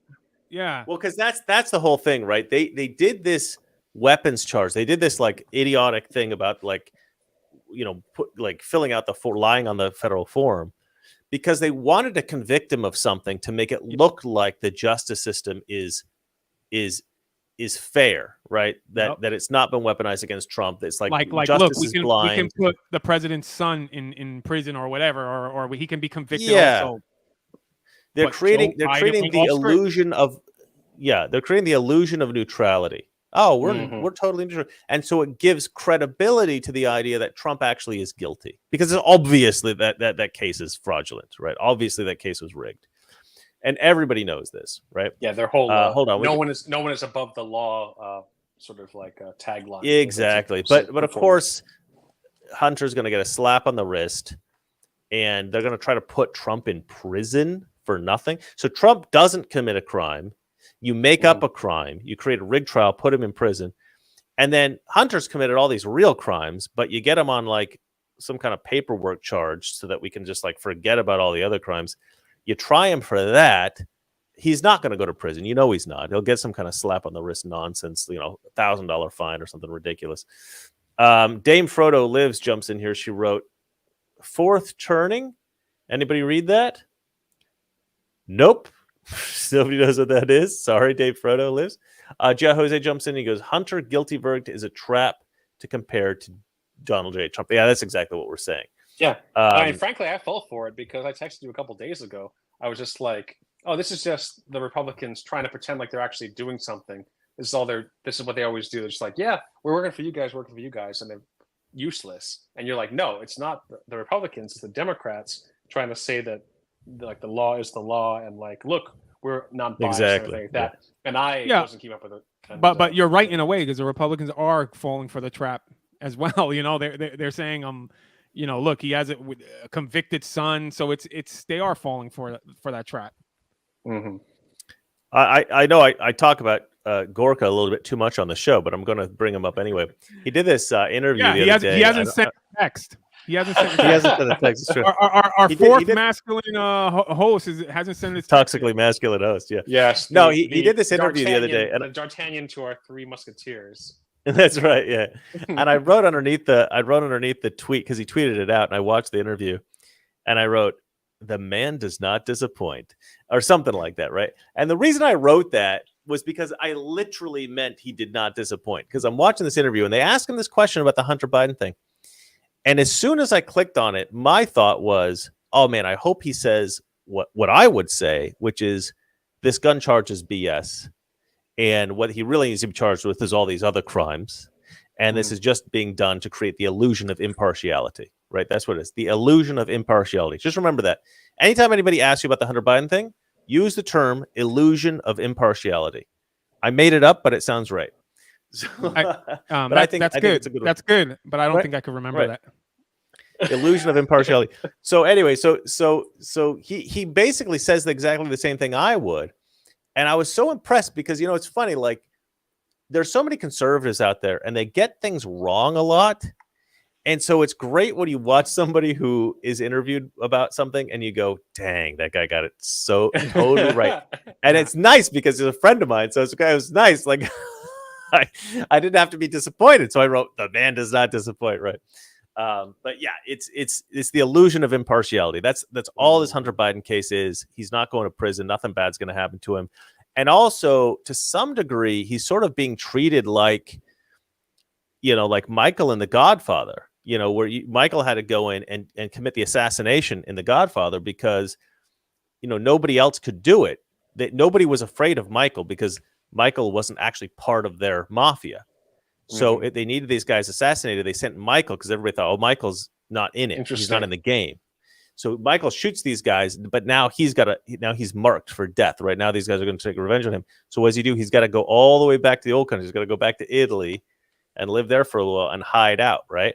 So that's kind of what Hunter's doing. Right. He's kind of taking the hit for the team. Like nobody else is being prosecuted. Joe Biden isn't being prosecuted. Right. But that's really who needs to be targeted. That's really who needs to be investigated. Yeah, I should have put the Marjorie Taylor Greene thing up. We should do that. Anyway, let's go on to the next. Yeah, you guys talk. Before I forget, you raised an interesting point because you're talking about how they're doing this with Hunter Biden, how they're putting him out there and sort of like, making him a what would you call it? He's the victim. They're like, what's the term I'm looking for? Martyring. I have no idea. They're martyring Hunter Biden. And, yeah, that's not really working though, is it? Yeah, but I'm wondering why they decided to do that, because we know that Joe Biden's not making the decisions. Joe Biden's controlled by Obama. Joe Biden's a puppet. So why would he wouldn't say, yeah, let's go ahead and let Hunter take some charges. Let's go ahead and like go on. He's never on his plan. What I think that maybe a larger part of this whole putting Hunter Biden out there and on the hook is to keep his family in line. Because Biden, you were talking about him being Michael Corleone, Hunter being Michael Corleone, and Biden being the Godfather. I'm just like, the Godfather. That's true yeah, because Biden has his own crime family, which is probably a lot of people. So if these people are getting squirrely, like, hey, they're trotting out Joe and they're using him like a puppet, like, we got to worry about our own. We got to worry about ourselves. If they're starting to get squirrely and nervous, they could use Hunter like an example. Like, hey, you want to be the next Hunter Biden? You step out of line.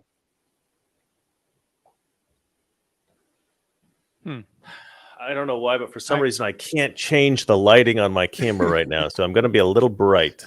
I apologize. You know what? A dramatic pause is less dramatic if it goes on a little too long. I just realized that. It's just like that's not my fault. It just makes everyone seem like, what the hell is this guy talking about? I blame Jason. You in the chat, you let me know if this makes any sense to you. I think you put too much thought into it. I think you're giving them the benefit of the doubt. This is just I'm often guilty of that. Yeah, Hunter is just a distraction for the real crimes that's happening, and it works for them with saying that, look, the president's own son is not above the law, so Donald Trump is not above the law. You know, it works, and it distracts from the actual crimes that were happening. Right. So that's what it all comes down to. The illusion of impartiality. Illusion of impartiality. I'm going to use that. I'm watching too much Game of Thrones now. I'm thinking that like the Biden clan is getting restless. They're going to make moves of their own, but it's like they're Democrats. What I think this is the new plan. They're on the Epstein Island list. They're just worried about their skins. The new plan is every day before the show, Kurt drinks coffee. Okay, so I'm going to present a story that you guys don't know about because I just put it on the thing. I'm going to play this and we'll go ahead and we'll get your reaction to it. Please. I think this is So this is Marjorie Taylor Greene being interviewed here. Now that you guys referred him to the prosecution. Well, it should be prosecuted by the Department of Justice. Which it won't. But almost certainly won't happen. Well, if Steve Bannon has been prosecuted and is going to prison soon, if Peter Navarro was prosecuted serving time in prison, is Merrick Garland above the law? I mean, I thought the whole argument is that no one is above the law. And now that we've held him in contempt of Congress, he should be prosecuted by the Department of Justice, and he deserves the exact same fate as Peter Navarro and Steve Bannon. Okay. And then just on the Hunter Biden prosecution, what do you say to folks who say this doesn't show up as a two-tier justice system? I'll tell you what, if they want to prove that there's not a two-tier justice system, then they need to prosecute all the BLM rioters from 2020, the Antifa rioters, the ones that burned down many cities, caused $2 billion in damages, killed people. They also need to release the pro-lifers. I mean, I think she's a 76-year-old woman sentenced to 2 years in prison for peacefully protesting abortion and abortion. They didn't put any of what about all the people that were threatening the lives of Supreme Court justices when Roe versus Wade, right before Roe versus Wade was overturned?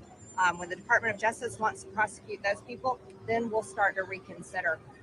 When they want to actually, hold Merrick Garland, take him in, prosecute him, and put him in prison, then the American people will start considering maybe there's not a two-tier justice system.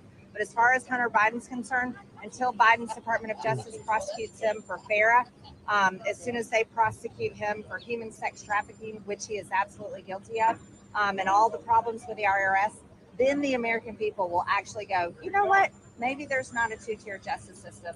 But until then, these petty gun charges are nothing. But do you think Garland should be in prison? We just held him in contempt of Congress. They're putting Steve Bannon in prison. Peter Navarro is in prison. Merrick Garland evidently deserves to go to prison. Yeah, she's basically saying they set up the rules. Now they got to play by them. Are they going to play by them? Of course not. Of course not. But I love that thing. It's kind of a little bit hard to hear because somebody's shooting it on an iPhone, and obviously she's talking to the mic of this CNN reporter or whatever it is. But man, I just love that. I thought she just crushed that interview because she said she spoke the truth there. Mm-hmm. So many politicians like to, be a little smooth or crafty, and she just speaks plainly. I don't always agree with Marjorie Taylor Greene, But man, I agreed with everything right there. And also, she even missed one, which is, I know she was saying FARA violations, but man, this guy took bribes. He took them on behalf of his father, but they were bribes. I'm not exactly sure what that law is, but it might be a conspiracy to take bribes or something like that. But he needs to be charged for that as well. And Joe Biden needs to be charged for taking bribes. But the bribery charges, to me, I've looked into this pretty extensively. And as far as I'm aware, what Joe Biden is guilty of in taking money from, foreign agents in order to essentially modify American foreign policy is taking bribes. That's what he's guilty of, and that's what he needs to be charged with. And his son is involved with that for sure. But I love what she's saying there. Everything she said there is absolutely spot on. I don't know. What do you guys think about that, Jason? I like what you said about the way she says things. Like, she basically says things basic that everyone can understand. You're right. Like, Republicans will like go around in circles, and just at the end of it, you really don't understand. I'm gonna fix this damn camera. You guys keep talking. Okay, yeah, and at the end, you really don't understand what they're saying. It's like, okay, what are they saying? Are they against that, supporting it? Like, but she just says in plain terms, and that's what I liked about Rush Limbaugh too. Like, it's a shame that he's gone, but he used to explain things so perfectly, so simple that everybody can understand, and he'll make sense of things. Like, some things would happen in the news, and I'd be like, and then I would just listen to him, and he would just make it so clear, because the way he described it was just clear, and where anybody can understand. He's speaking simple, clean, clear. Yeah. He's speaking in a way that people will understand him as a way. I was talking about this earlier today on Gorka's radio show. Like, leftists tend to try to convolute their ideas so they're difficult to understand. Because there's this thing that happens with obfuscate. Yeah, because there's this thing that people do in their brains where they think, okay, if this is too complicated for me to understand, see, I wouldn't use the word obfuscate because I feel like it's too, I would never use that word. I'd say complicated. Or something. Yeah. That's something a leftist would say, Kurt. But anyway, like, they tend to use big words, and they no, I did not peg you. I don't know what the hell. I don't know who that was, but let's not talk about your sex life here, Kurt. I'm not even in Hawaii, okay, guys? I'm like halfway across the world, so I don't know who he was messing around with last night, but it wasn't me. No. Yeah, so the left will kind of come up with these like really convoluted. Convoluted is probably too big of a word, but I'm still going to use it. People know what that means, right? These convoluted ideas, complicated ideas, so that people can't quite understand. They think, oh, that guy's smarter than me, therefore what he's saying must be right. Exactly. Whereas a conservative says, I'm speaking from a place of truth and reason and rationality. Let me lay all the facts down clearly for everybody so they understand perfectly. This is what I do on my show. Every single day I put out a show, this is what I'm trying to do. Lay out the facts perfectly clearly, and then present my ideas about that perfectly clear. Like, if you watch the show that I put out the other day about Mark Milley, I come out with this idea that I've never heard anybody say before. Of course, people in the comment section go, oh, I thought about that years ago. Welcome to the party. Jeez, I want to smack people. Wait for it, Chris. Wait for it, Chris. What are we waiting Go for it. No, go for it. I was going to say wait for it because I'm about to say it. You're about to say it, right. By the time you're 60, you're going to look your age. The point I'm trying to make. So what I came up with is, so Milley, when he pulled out of Afghanistan, right? Mark Milley, the General Mark Milley, he was the chairman of the Joint Chiefs of Staff. When Trump was going to pull out of Afghanistan, Trump tells this story, great story. He goes, there was this general, and that general was Mark Milley, right? And Mark Milley hated Trump, and he was all against Trump, and he was like in cahoots with Nancy Pelosi and Susan Rice, who wasn't even in government, right? Former advisor to Obama. And anyway, so he was in cahoots with all these lefties against Donald Trump the whole time he was in office, which is, he is undermining Trump's orders and Trump's plan for the country and everything. I mean, it was essentially sedition. Like, the guy needs to go to prison. You watch that video. The Mark Milley video is amazing. If I do say so myself. But anyway, so Mark Milley, he's going to pull out of Afghanistan, right? And, or Trump wants to pull out of Afghanistan. So he's talking to Milley about it, and Milley goes, Trump does this whole bit where he goes, Milley comes up to me, he's like, sir, we've got to leave all of our military equipment in Afghanistan, sir. And Trump goes, what are you talking about? We have billions of dollars of equipment. Trump says 85 billion. I don't think it's quite that much. It's a bit of an exaggeration, but let's say 85 billion, because we're going to leave $85 billion worth of equipment in Afghanistan. What are you talking about? Just going to give it? He's like, yes, sir. Yes, sir. We think it's cheaper, sir. He's like, okay, you got this $40 million jet, fill it up with half the gas, throw a pilot in there and fly it out to another safe country. You're just going to leave it there? He's like, yes, sir. We think it's. And Trump in one of his things, Trump goes, that's when I realized this guy's an effing idiot. Yeah, it's beautiful. This guy's an idiot. Yeah, it's great.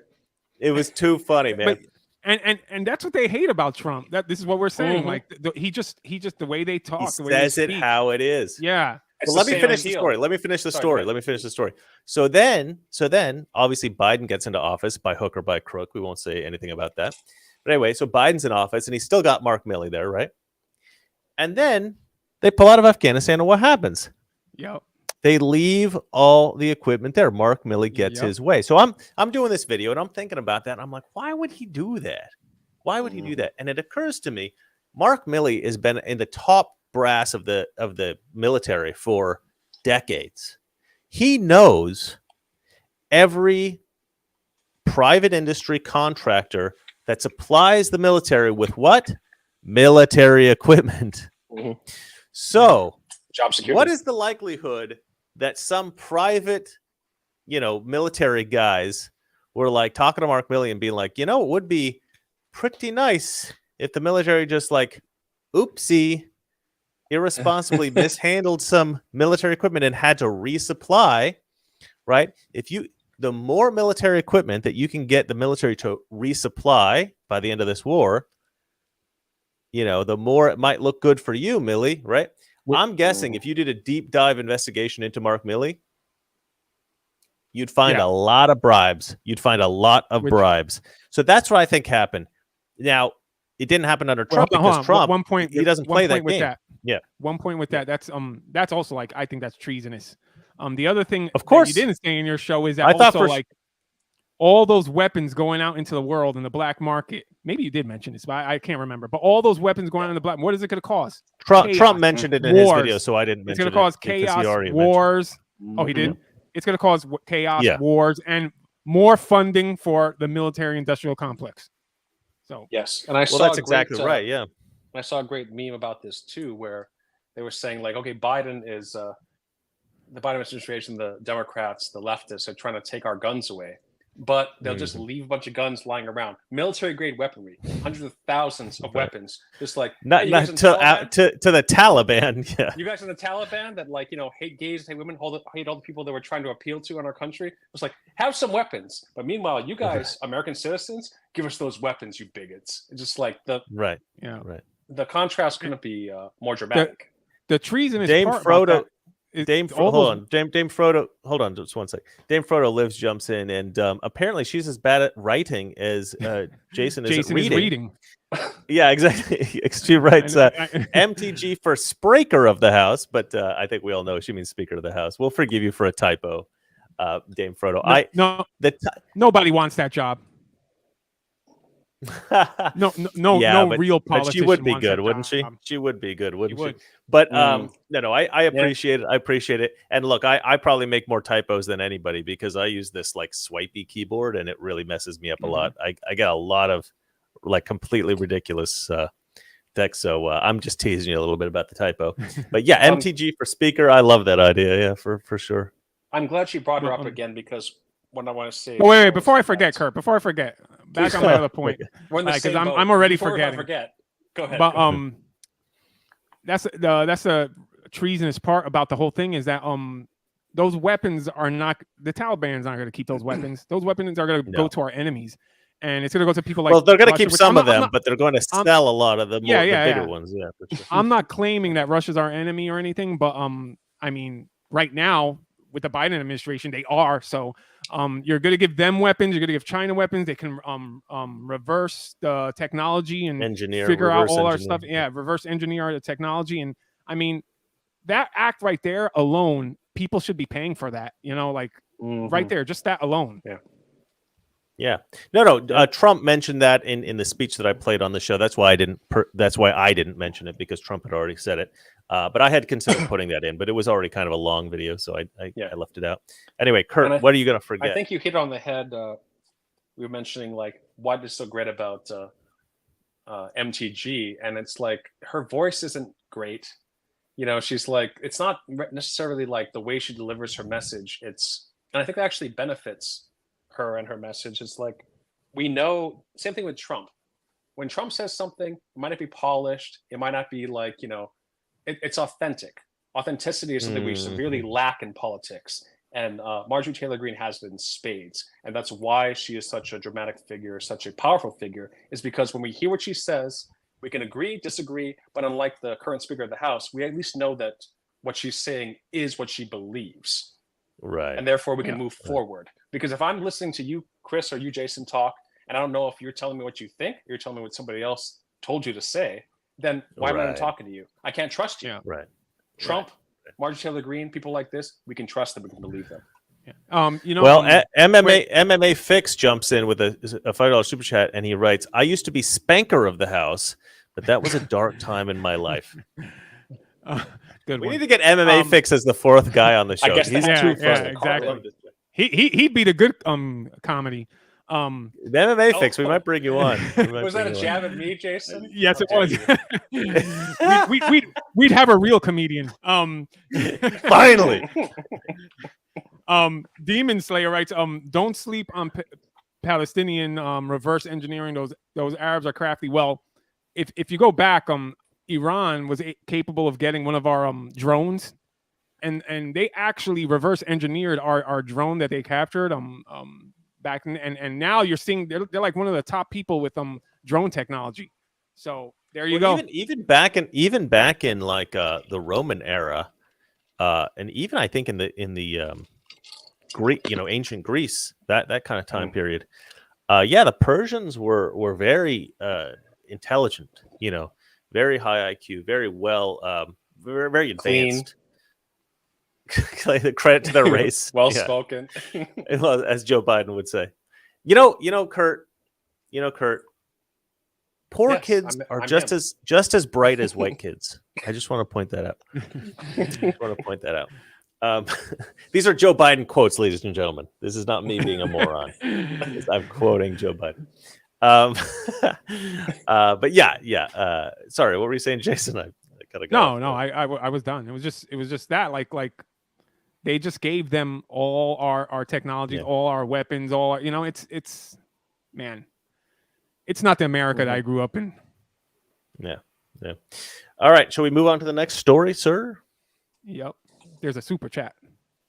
All right, super chat from Dame Frodo Lives. Authenticity is the new currency. You know what? That is such a profound statement, because I always talk about this. I always talk about this with social media. I always say social media democratized fame, because you can literally anyone can be famous now. And the one thing that I talk to these guys about this all the time, about how to be on camera, and like it's amazing to me. Like, some of my favorite YouTubers are not very charming people. They're kind of like nerdy or very average, but the one thing they all have in common is authenticity. Minty. For some reason. Huh? What's that? Minty, exactly. Minty is the best example. If you don't watch this guy, there's this guy Minty. He does like movie reviews. He's such a dork. He's so lame. His videos aren't even that good. But I want to give him a big hug and have a beer with him. You do. There's something about him on camera where he just doesn't seem... something, Chris? Like our show. What? Jason, I know Minty. I've been friends with Minty. You're no Minty. Nice one. That's a callback from, I think, the 1960s. No. So 1970s, maybe? Yeah. No, that was Bush against when the vice president was against I forgot the Democrat vice president. Was it really that late? Was it the 80s? Yeah. Wow. Yeah, it was the 80s. I got my decades way off. It only they were seems like referencing because the goalpost has moved so far. It's like that must have been. I guess it was Quayle. Dan Quayle, and was it Kemp? I think something like that. You got it, Jason. Gold star for Jason. See, I'm not that dumb after all. He can think it. But anyway, he just can't say it. This guy Minty, he doesn't have a lot of he's like kind of a nerdy guy, but he doesn't seem to care that the camera's on him. He still acts very natural and just does whatever it is that he wants to do and says whatever he wants to say.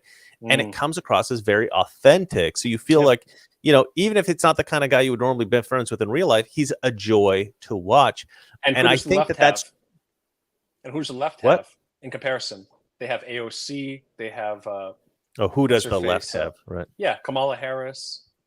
They have these people that but they're not authentic. Well, that's what Kurt's saying. That's what Kurt's saying. Oh, okay. He's saying the left wing stars are totally inauthentic. They're totally artificial. They're totally phony. But what's interesting about that is that somehow they're kind of good at telling stories, but like the left doesn't seem to mind artificiality. I talked about this in the video that I posted earlier today, called "Should Women Be Allowed to Vote," which everybody should watch because it's their culture. Artificiality, and it's sort of like the idea of not having kids, right? What is family? Family is substance. Family is like the true happiness of life. What is the fun artificiality of life? It's like, traveling to a tropical destination, which we all happen to be living in at the moment. But anyway, beside the point, what Jason, I mean? It's like a bit. Sorry, on that note, you might be happy to know that I was actually up late last night thinking that my life has no meaning and I need to have children. Right, because he's drinking. And drinking and partying are what? They're the superficial fun of life. It's not the actual sort of like substantial fun of life. How dare you? I help my mother and my siblings raising their young children. Like, see, I have a whole network of people. That is true. You now have two. You have a niece and a nephew, I think, right? Is it? Yeah, and a grandmother that would have been dead years ago if I wasn't taking care of her. But you're saying like it's all about me, like swilling booze and being selfish. Why did you start helping her then? You could have a much more enjoyable life at this point. Maybe because she was the opposite of you. She couldn't get her points across. At least she let me talk when I wanted to. That's cold-hearted. Okay. But yeah, authenticity is key, both in politics and entertainment, and just being like a human. Just being like a human in real life, and like Jason, you gonna let him get away with that? I was talking to you, and he's like, "Oh yeah, Kurt, yeah, you want to talk to Jason because you're a wino." It's like I'm gonna say to Jason, like, I want to have kids now. I want to be more like Jason and less like Chris, because Jason knows when to be quiet for a second and listen, and Chris obviously is not. But here's why the show works, Kurt, is because we all authentically hate each other. And I think it comes across. No. It's not hate. It's not hate. It's just a healthy rivalry. Contempt. Like brothers wrestling in the dirt. It's all but good, it's funnier to say we authentically hate each other. Yeah, that's true. And only one of us has an erection. I don't want to know which one. In the comments, you decide who it is. You can guess. You guys can guess. Sebastian Gorka? Maybe it's two. If you want to chime in. Coffee, Kurt. Coffee before the show. Coffee from now on. All right, Jason. What do we got for the next story? We know it's not Kurt because when you're drunk, it's hard to get an erection. So I'm not drunk. God damn it. I have had that problem. Maybe for you. Oh, here we go. Chris is calling me a drunk, and he's the one with whiskey dick. Okay, this is great. We're really making progress now. Only once. Okay. And the show turned into a Democrat show. Okay. Yeah. Now with that beard. All right. What do we got? What's our next story? We have MSNBC. Yeah. Republican voters are the real problem. Donnie douchebag. Donnie douchebag. Exactly. Yeah, they absolutely are. Play this. So Mike, Amanda just teed up where I wanted to go with you. Paul Ryan has been a consistent critic of Donald Trump for years now. He did again this week. Mitch McConnell was a consistent critic of Donald Trump for years, but this week, today, he's meeting with him, and he has already endorsed him for president. So many Republicans and those on Capitol. Oh, that's just Mitch McConnell. He's all about politics. He's all about the GOP. But isn't it more than that? Isn't he not Donnie douchebag, though? The rot of the GOP right now. Well, first of all, the GOP is, I know it as you know, even as young as you are. as you knew it, as everyone knew, it's gone. It disappeared. This stuff has been going on for 8 years. 8 years we've been going through this dance with various Republicans, Donnie. It ranges from spinelessness to lack of character to complete duplicity to fraud. One political party, major political party, gone, diminished, means nothing to a lot of people today. I don't know how you rebrand that. The problem is not the real problem is not the party itself. It's the voters who are subscribing to the party. 74 million of them last time around. This time, Trump ahead in the polls, not by a lot. So the real question, and the thing that is the most troubling, and I know a lot of these Trump voters, is the party speaks for itself. They're transparent. We see it. Other than Liz Cheney and Mitt Romney, I don't think there's, and now you saw Paul Ryan, I don't think there's a Republican that has spoken outside of, and again, or against fearless leader. So what is it about, at this point, half the country that says, that's my party, I'll vote for that, that works for me? That's the troubling part, is beyond the party, is the voters that are subscribing to it. That keeps me up at night. You know, I feel like there is one. Whoa, hello, Kurt. Kurt's gone. I feel like what the deal is with this guy, Good if you notice, is that he has been able to affect a phony sense of authenticity in the sense that he seems to believe his own bullcrap, right? The way that he says these things, I think he has been able to trick himself into kind of believing it. I know he doesn't really believe what he's saying. You know, I know he doesn't really think that, this is what the left always says, that we're in a cult, right? And they don't understand. Yeah, I know. Exactly, Jason. But I mean, we know why they're saying it. We know why they're saying it. They're either blackmailed or they're making money off it or whatever it is. It's cool. But the question is, how are they able to say that with seeming to believe it? And I think that it's sort of like acting in a movie, right? Mm-hmm. When you're acting in a movie as a character, you need to you don't necessarily need to be that character. You just need to be yourself in those circumstances, right? So let's say I'm doing a movie in which, I'm an athlete. Maybe I'm a boxer and I really have to train hard for this, whatever. Well, I don't actually have to, I probably have to train hard for the movie to get fit, but I don't actually have to work hard in the scenes. I just have to pretend that I'm doing it, pretend that I'm exhausted, pretend that I'm, you just pretend these things. But in your head, the way you react to this guy, yelling at you, and you got to yell at him back, you let yourself get mad at him in that moment. As an actor, you let yourself get mad, right? So you are allowing the environment to affect you in a way that it really shouldn't, because it's all fake, right? It's a movie. It's fake. It's not real. You're not really a boxer. You're not really getting mad at this guy, but you're pretending that you are, and you're allowing his yelling at you to get you mad. You're sort of allowing this to affect you. So you could, if you can do that on TV as a news person, and you can allow the lie to affect you in the way that it would affect you if it was true, then you can authentically lie. And I think that's their most effective guys that they have are just the guys that can lie the most believably. You must not be talking about Robert De Niro, because from what I've heard, he's a method actor and he is losing all credibility, rightfully so. Yeah, exactly. Well, I think Trump is going to kill us all. It's just like MMA Fix just jumped in with $2 that says, "I'm not as good of a guest as G.I. Jose, but I'm down." Okay, fair enough. We'll have to bring you on one of these days.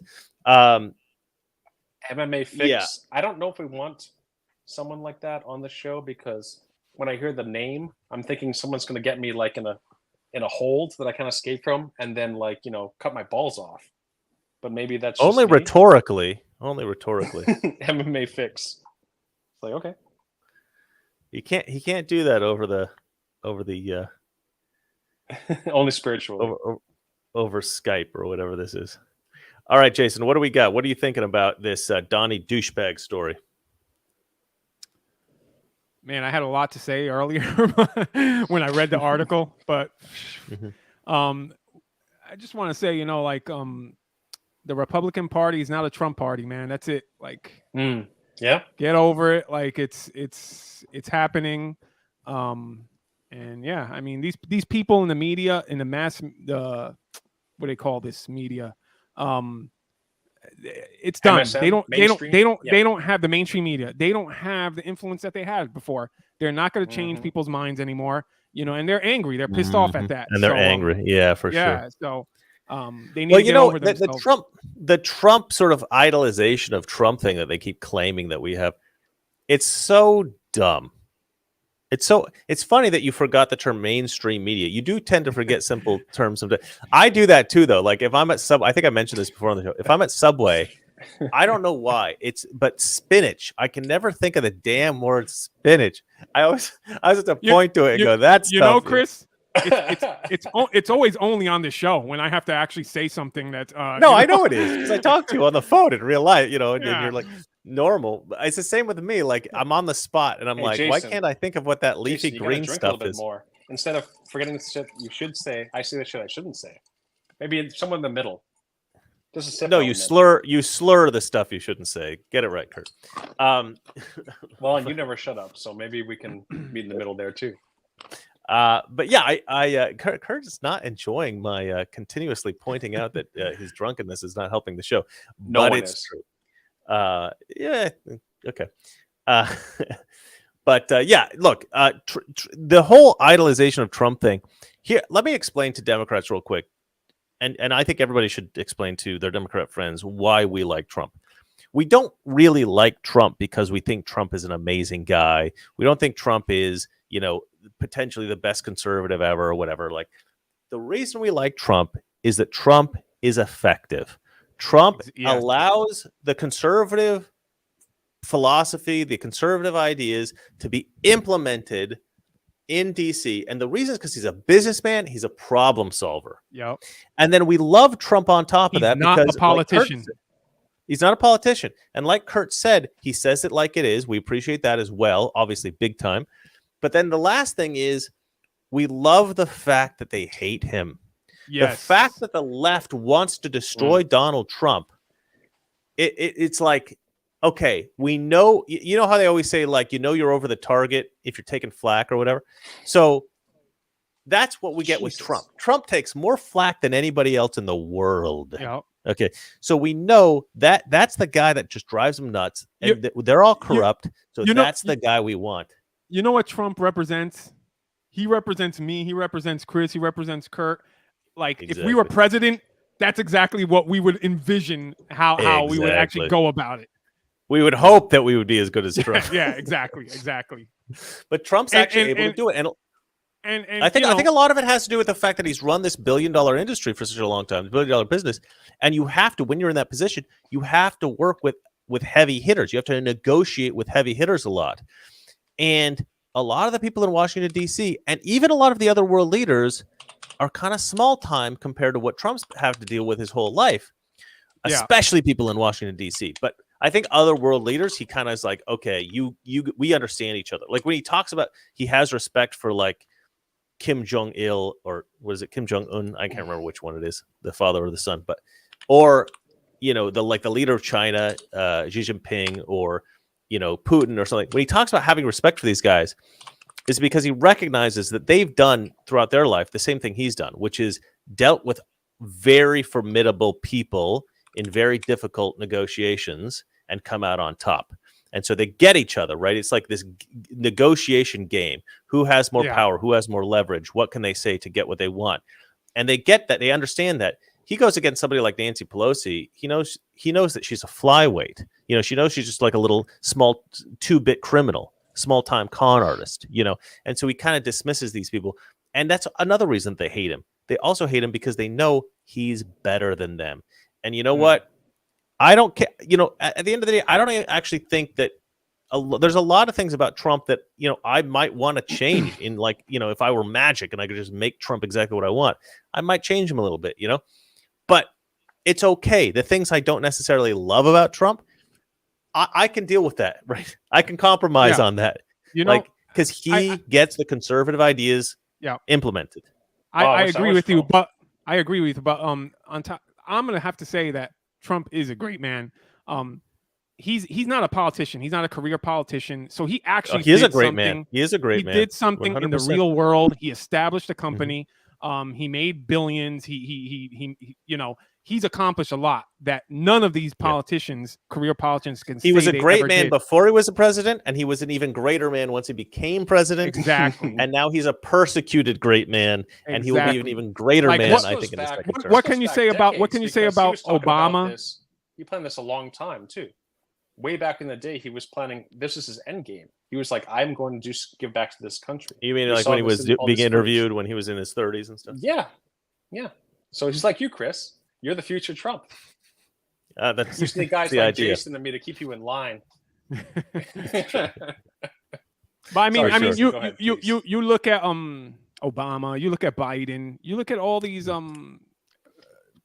career politicians. Like what have they accomplished in their personal? Nothing. Outside of the politics and all, nothing. So that alone is a reason for why Trump has my vote. Is what he's accomplished in his life and what he's done. He's actually made careers for people, jobs for people in his real life. He's a man of action. So that's why he has my vote. Mm-hmm. And there's a million reasons. Well said, Jason. Well said, Jason. You can't always think of the term mainstream media, but when you're on fire, you're on fire. All right. I actually like the term. Somebody wrote it. I actually like the term legacy media. That's even better. Legacy. It is better. Media. It is better. Yes. Fair enough. Fair enough. All right. What do we got next? We have trauma, chaos, crisis. Hollywood insiders panic over rejection of DEI, of DIE. By the way, stay tuned because we got some really funny stuff coming up. And also, I got another super chat real quick. This guy, Glenn Gardner, writes, Trump is our everyman. That's why we selected him. That's 100% right, Glenn Gardner. Well said. Well said. Because the thing is, he's a billionaire. So you don't think he would actually be a man of the people, but he is so much more a man of the people than so many of those elitist snob a-holes in Washington, D.C. And I don't know how he stays like that. That's true. That's another reason why I love him, because he's a billionaire, yet like what we were talking about, he can talk to anybody. Like you can have a conversation. Right. It doesn't matter if you're like a plumber, like he could probably talk with a plumber all day, No, I think he does actually. I mean, it's been reported that like because the way he eats McDonald's, he probably talks to a plumber every day. I mean, frankly, because he's okay. Because he works in real estate and he's got to deal with like construction guys a lot. He loves hanging out with the construction guys and talking with the construction guys. And my father's a little bit like this because he owns a business. It's a pretty successful business, and sometimes my dad has to talk to guys who are in jobs that maybe don't make as much money as him. But he likes talking to these guys. My dad wanted to be in construction when he was younger. He didn't end up getting he got into, this other kind of business. But he'll still talk to those guys because there's a lot of the guys that he came up with working with when he was younger. And, he respects those guys and he likes those guys.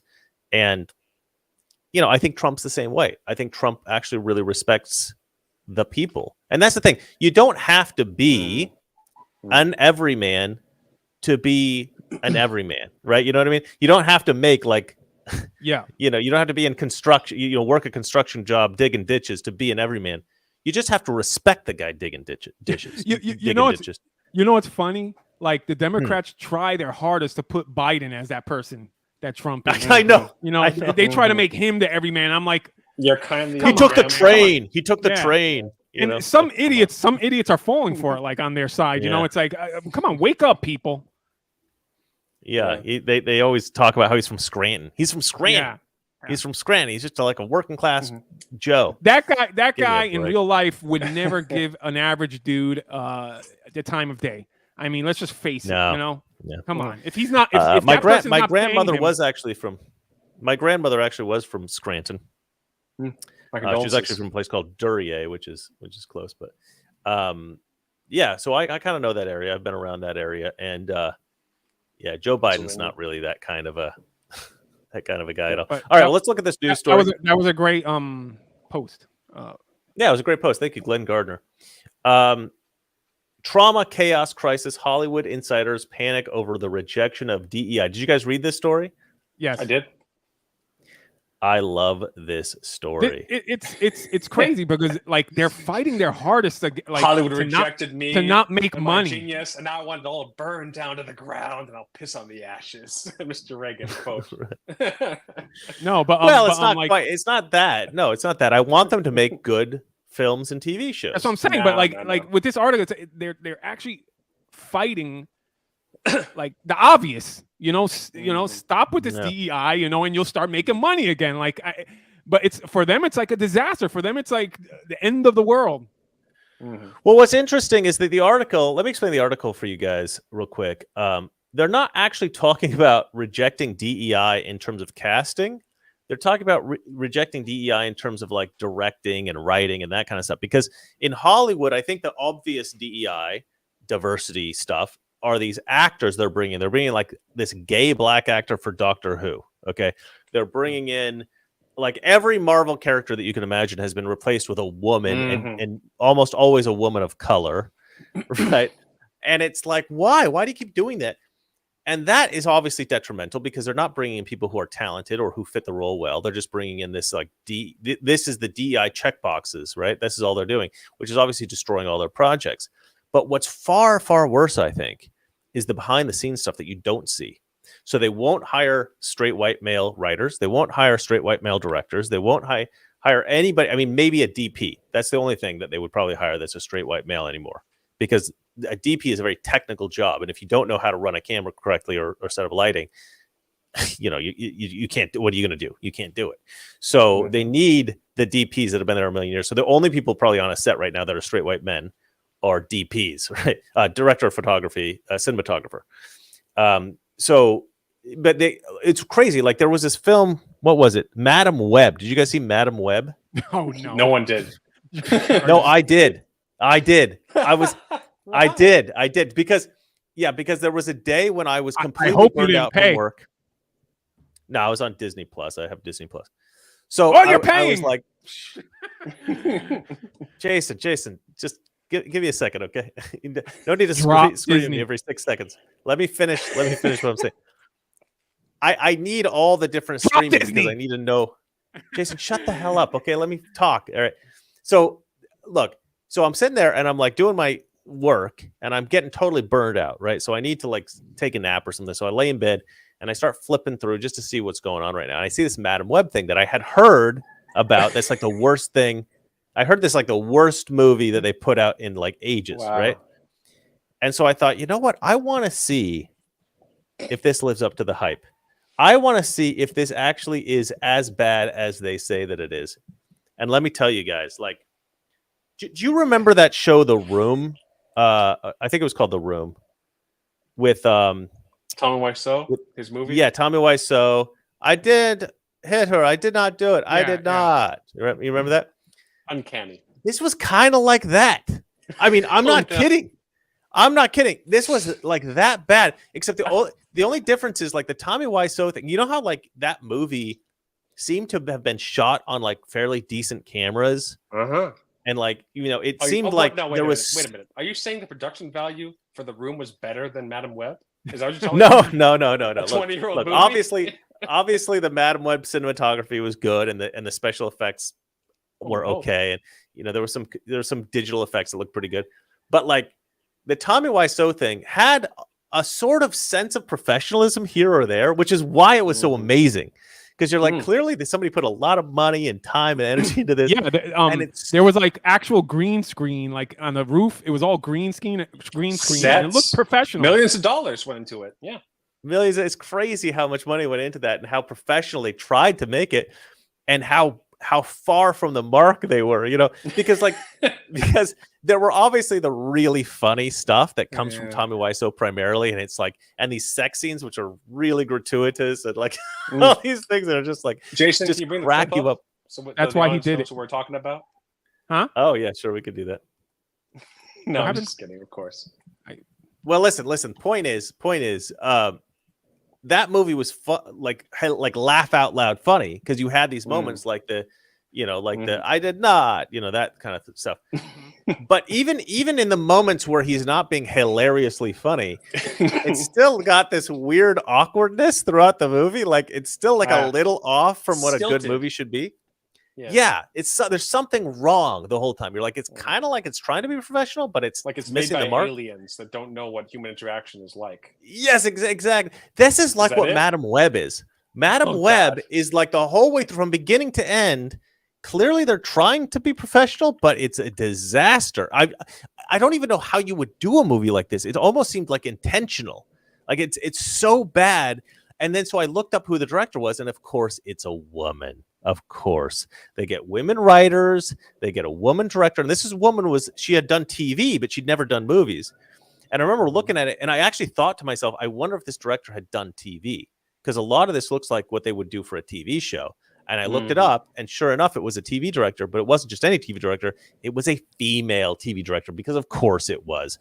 So I think what's going on with this article is, wait, but before you go on with your point, that's funny because movies now are catching up to those Tom how do you say his name? Tommy Wiseau. Yeah. So like I think now like everybody that's working in Hollywood are pretty much all Tommy Wiseaus, you know? Like it's that college student that doesn't know how to do anything, you know, and they fit the categories that they want, you know, and they just hire them. And you have the movies that basically like his movies. Well, I think there's this sense that people have that like if you get people who do the technical stuff well, like if you get the computer the computer graphics guys that really know the technical stuff, and you get the DP, the cinematographer that really knows his technical stuff, and you get the gaffer who really knows his stuff, and you get all the right guys that know all the technical stuff. Well, then the art part of it, right? The director part of it, the auteur part of it, you don't need any experience. You don't need any creative vision. You know, everybody can express themselves artistically, right? You just say, I kind of want it to be like this, and then make it happen. You know, I agree with you, but also I all these people that know like the DPs and this, they know all their technical stuff. I think that sucks too. I think they're too technical. I think because in the 80s and the 70s, it was all like they were figuring it out on the set. Like they would experiment a little bit more and stuff. Yeah, it's a little too clean now. Yeah, for sure. It was based on talent. It was based on talent. It was like, oh, you know, this shot would look nice because it fits that scene. It fits that part in the script. Now it's just all technical. It's just, they know what they're doing. Okay, we set up the lights here. We set up the lights there, and bam. Yeah. And it's a bit soulless. Yeah, that's true. Yeah. That's why films, I think, in the 80s, early 90s, 70s were amazing because it had that aspect of just, let's make this happen and let's get the best talent that we have and let's learn on the way of the film. And well, I think that's why people like Tarantino films to this day. I'm not really a huge Tarantino fan, but like at least he still experiments a little bit and plays around with the camera and does interesting ideas, and again, executes Tarantino interesting ideas. Is authentic. It's his vision. Yeah. You don't want to go to see something that was created by committee. You don't want to go to see something that was like written by 8 people, directed by 3 people, and like, you know, it's just. But even what you're saying, okay, listen, but Kurt, even what you're saying, what you're talking about, this is what we used to complain about 10, 20 years ago. Like, you know, they were taking it away from these brilliant filmmakers, these films, and they were making them by committee. That's been a problem for years. They're doing something worse now, which is that they're giving back the power to the filmmaker, but they're not hiring filmmakers. They're hiring these moron chicklet, you know, whatever, you know, I have a degree in, you know, Pan-Asian studies or African dance or something. And they bring these chicks in, you know, who are like, you know, super woke or whatever, because they said something that sounded right lefty. And they're like, oh, you understand me because you're also a leftist. So I'm going to give you this amazing job and pay you millions of dollars. And then they just make something like Madam Web. And trust me, you guys, watch Madam Web. It is so worth it. Listen, it's an enjoyable experience to watch something this bad. It's hard to explain for me to watch Madam Web. you know what's the other thing about movies back in the day? If you really look into it, like the cameramen, the DPs, the people behind like the technical aspects, they were all pretty much old middle-aged white men, you Right, know. yeah, exactly. and also most of the directors still too, are, I think. they were Yeah. middle-aged, you know, like old middle-aged white men that were They're making these craftsmen. great films, you know. And now you look at the people making the films, they're like these young people just out of like college that have no idea what they're doing, you know. And It's and because, funny it's because like I said, because they think anybody can create art. yeah, They're like, let's put the people in the artistic positions that are, you know, the technical positions. Yeah, we got to keep it the middle-aged old white men, but the artistic positions, we could just put in, you know, this beautiful, you know, ebony woman who's a lesbian but with they, dreadlocks. but they don't even do that anymore too. Like I'm reading about DPs and they're all like really young and girls and I'm like, man, this is like a complete difference than the DP for when Madam Web was actually like a legit guy. I looked into the was DP. it filmed good? Not really, but I think because it was like a Marvel thing where it was like all sort of like, you know, they were doing it all on green screen. And sometimes correct me it's if I'm wrong, hard to get guys, really nice. Yeah. But this is kind of a recent development, like less than 10 years, maybe close to 5 years, where for a while there you had things like Solo and stuff like that, where they would be like, okay, we want to make a propaganda film, but we're going to hire these like guys, like they had these comedic brothers that were directing Solo, and then they were like, oh, you guys made it too funny. You guys are like, you know, we want this to be serious. That's right. The public takes it seriously. So they got Ron Howard. So they will cast, they will hire people that they think like, we want to put out the best product because we're selling propaganda. And if you're selling propaganda, you better do a good job of selling it, you know? Keep the sugar in there to sell the medicine. Now it's like, no, it's just all medicine. It's all medicine. Drink it or you're racist. It's just like they're giving up. Disney's a whole nother beast. But you know, like recently I've been beast. Recently I've been swamping myself with like movies from the 80s, the early 90s, and just watching that and from even from the late 70s. And man, I'm like, this is awesome. Like if I do something now, like if I were to film something now, I'm gonna try to mimic that. I'm gonna try to copy that as much as I can. So people, I don't know. Stay tuned. I'm you know what we're reviewing plotting and planning. You know what we're reviewing for Make Movies Great Again next week? The French Connection. Amazing film. Fantastic. If Gorka hasn't seen the sequel, have him watch the sequel. I think I recommended that. I have actually seen the sequel. It's good. Yeah, I think on my recommendation, it's a forgotten film, but it has its own sort of like life, and I think it's a very brave film, and I think it deserves more attention. You know, I was watching a video on even the film that they used to use back then, and it was pretty much your typical film that all these movies would use, and just that explanation right there, I was like, wow, because the process of using that film made the films look a certain way, and it was amazing because they were also able to color correct, what you call post color correct with the film, but through the projector that would copy the film onto the actual film that they would use for the theater. Okay, this is becoming a problem, guys. We're entering dangerous. Dangerous territory when we talk about. I'm saying, like, these people now that are creating the content, they're creating stuff. Yeah, I mean, they couldn't. They wouldn't know. They have no appreciation for any of that stuff. Yeah, you know, it's funny. When I was in film That's school, what I was trying to say. they actually the first thing that we did when we went into class to do editing was we actually edited on a flatbed. Yeah, awesome. Those were, you know what that is? Like, yeah. We actually literal film strips, and you put it on the flatbed, and you actually have to slice it with this thing, and then you the special tape with like the little holes in it, the perforations. And we had to put we actually had to cut actual film together. It was crazy. I'm so glad. Like I tell people this. I'm so glad I learned on actual film how to use the actual film and all that process, because it's. See, this is what these kids and everybody needs to go through now, because you get a better appreciation for film and the art and what it takes to make a film, you know? So, yeah. I will say that my film school failed me and didn't teach me a damn thing, but it was cool that I got to use a flatbed. That was fun. Yeah, I'm jealous. I would like to do that. For sure. That was the only benefit from the whole thing, is I got to use a flatbed. 100,000 grams in debt, but I got to cut film with my own exactly. I think we're losing the audience because they're on their own. Okay, let's move on to the next story, guys. We're 20 minutes over. I thought we were done.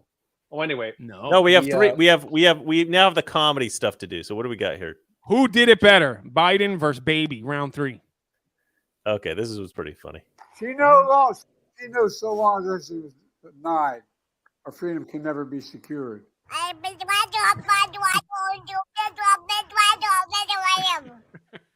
She knows so long as she was One more time. our freedom can never be secured.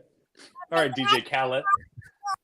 That's too funny. I just love that. Yeah, it's completely pointless. I need to record my son because he talks like that too sometimes. I'm like, man, Another why didn't I think of this? Damn. I know, it's brilliant. I could have went and they said viral. they're saying like it's round 3. I never saw round 1 or round 2, but round 3 is great. But anyway, we got another couple of funny ones here. Yeah, we just threw a bunch of funny stuff in at the end here. We thought that would be pretty good. What's this one? Marlboro. This was you picked this one, I think. Yeah. It's hilarious. Marlboro adds puberty blockers to cigarettes to make them legal for kids. That's just perfect. I mean, it's all about branding, right, gentlemen? Let's read some of the comments here. The Bee is the best satire publication in the world. True.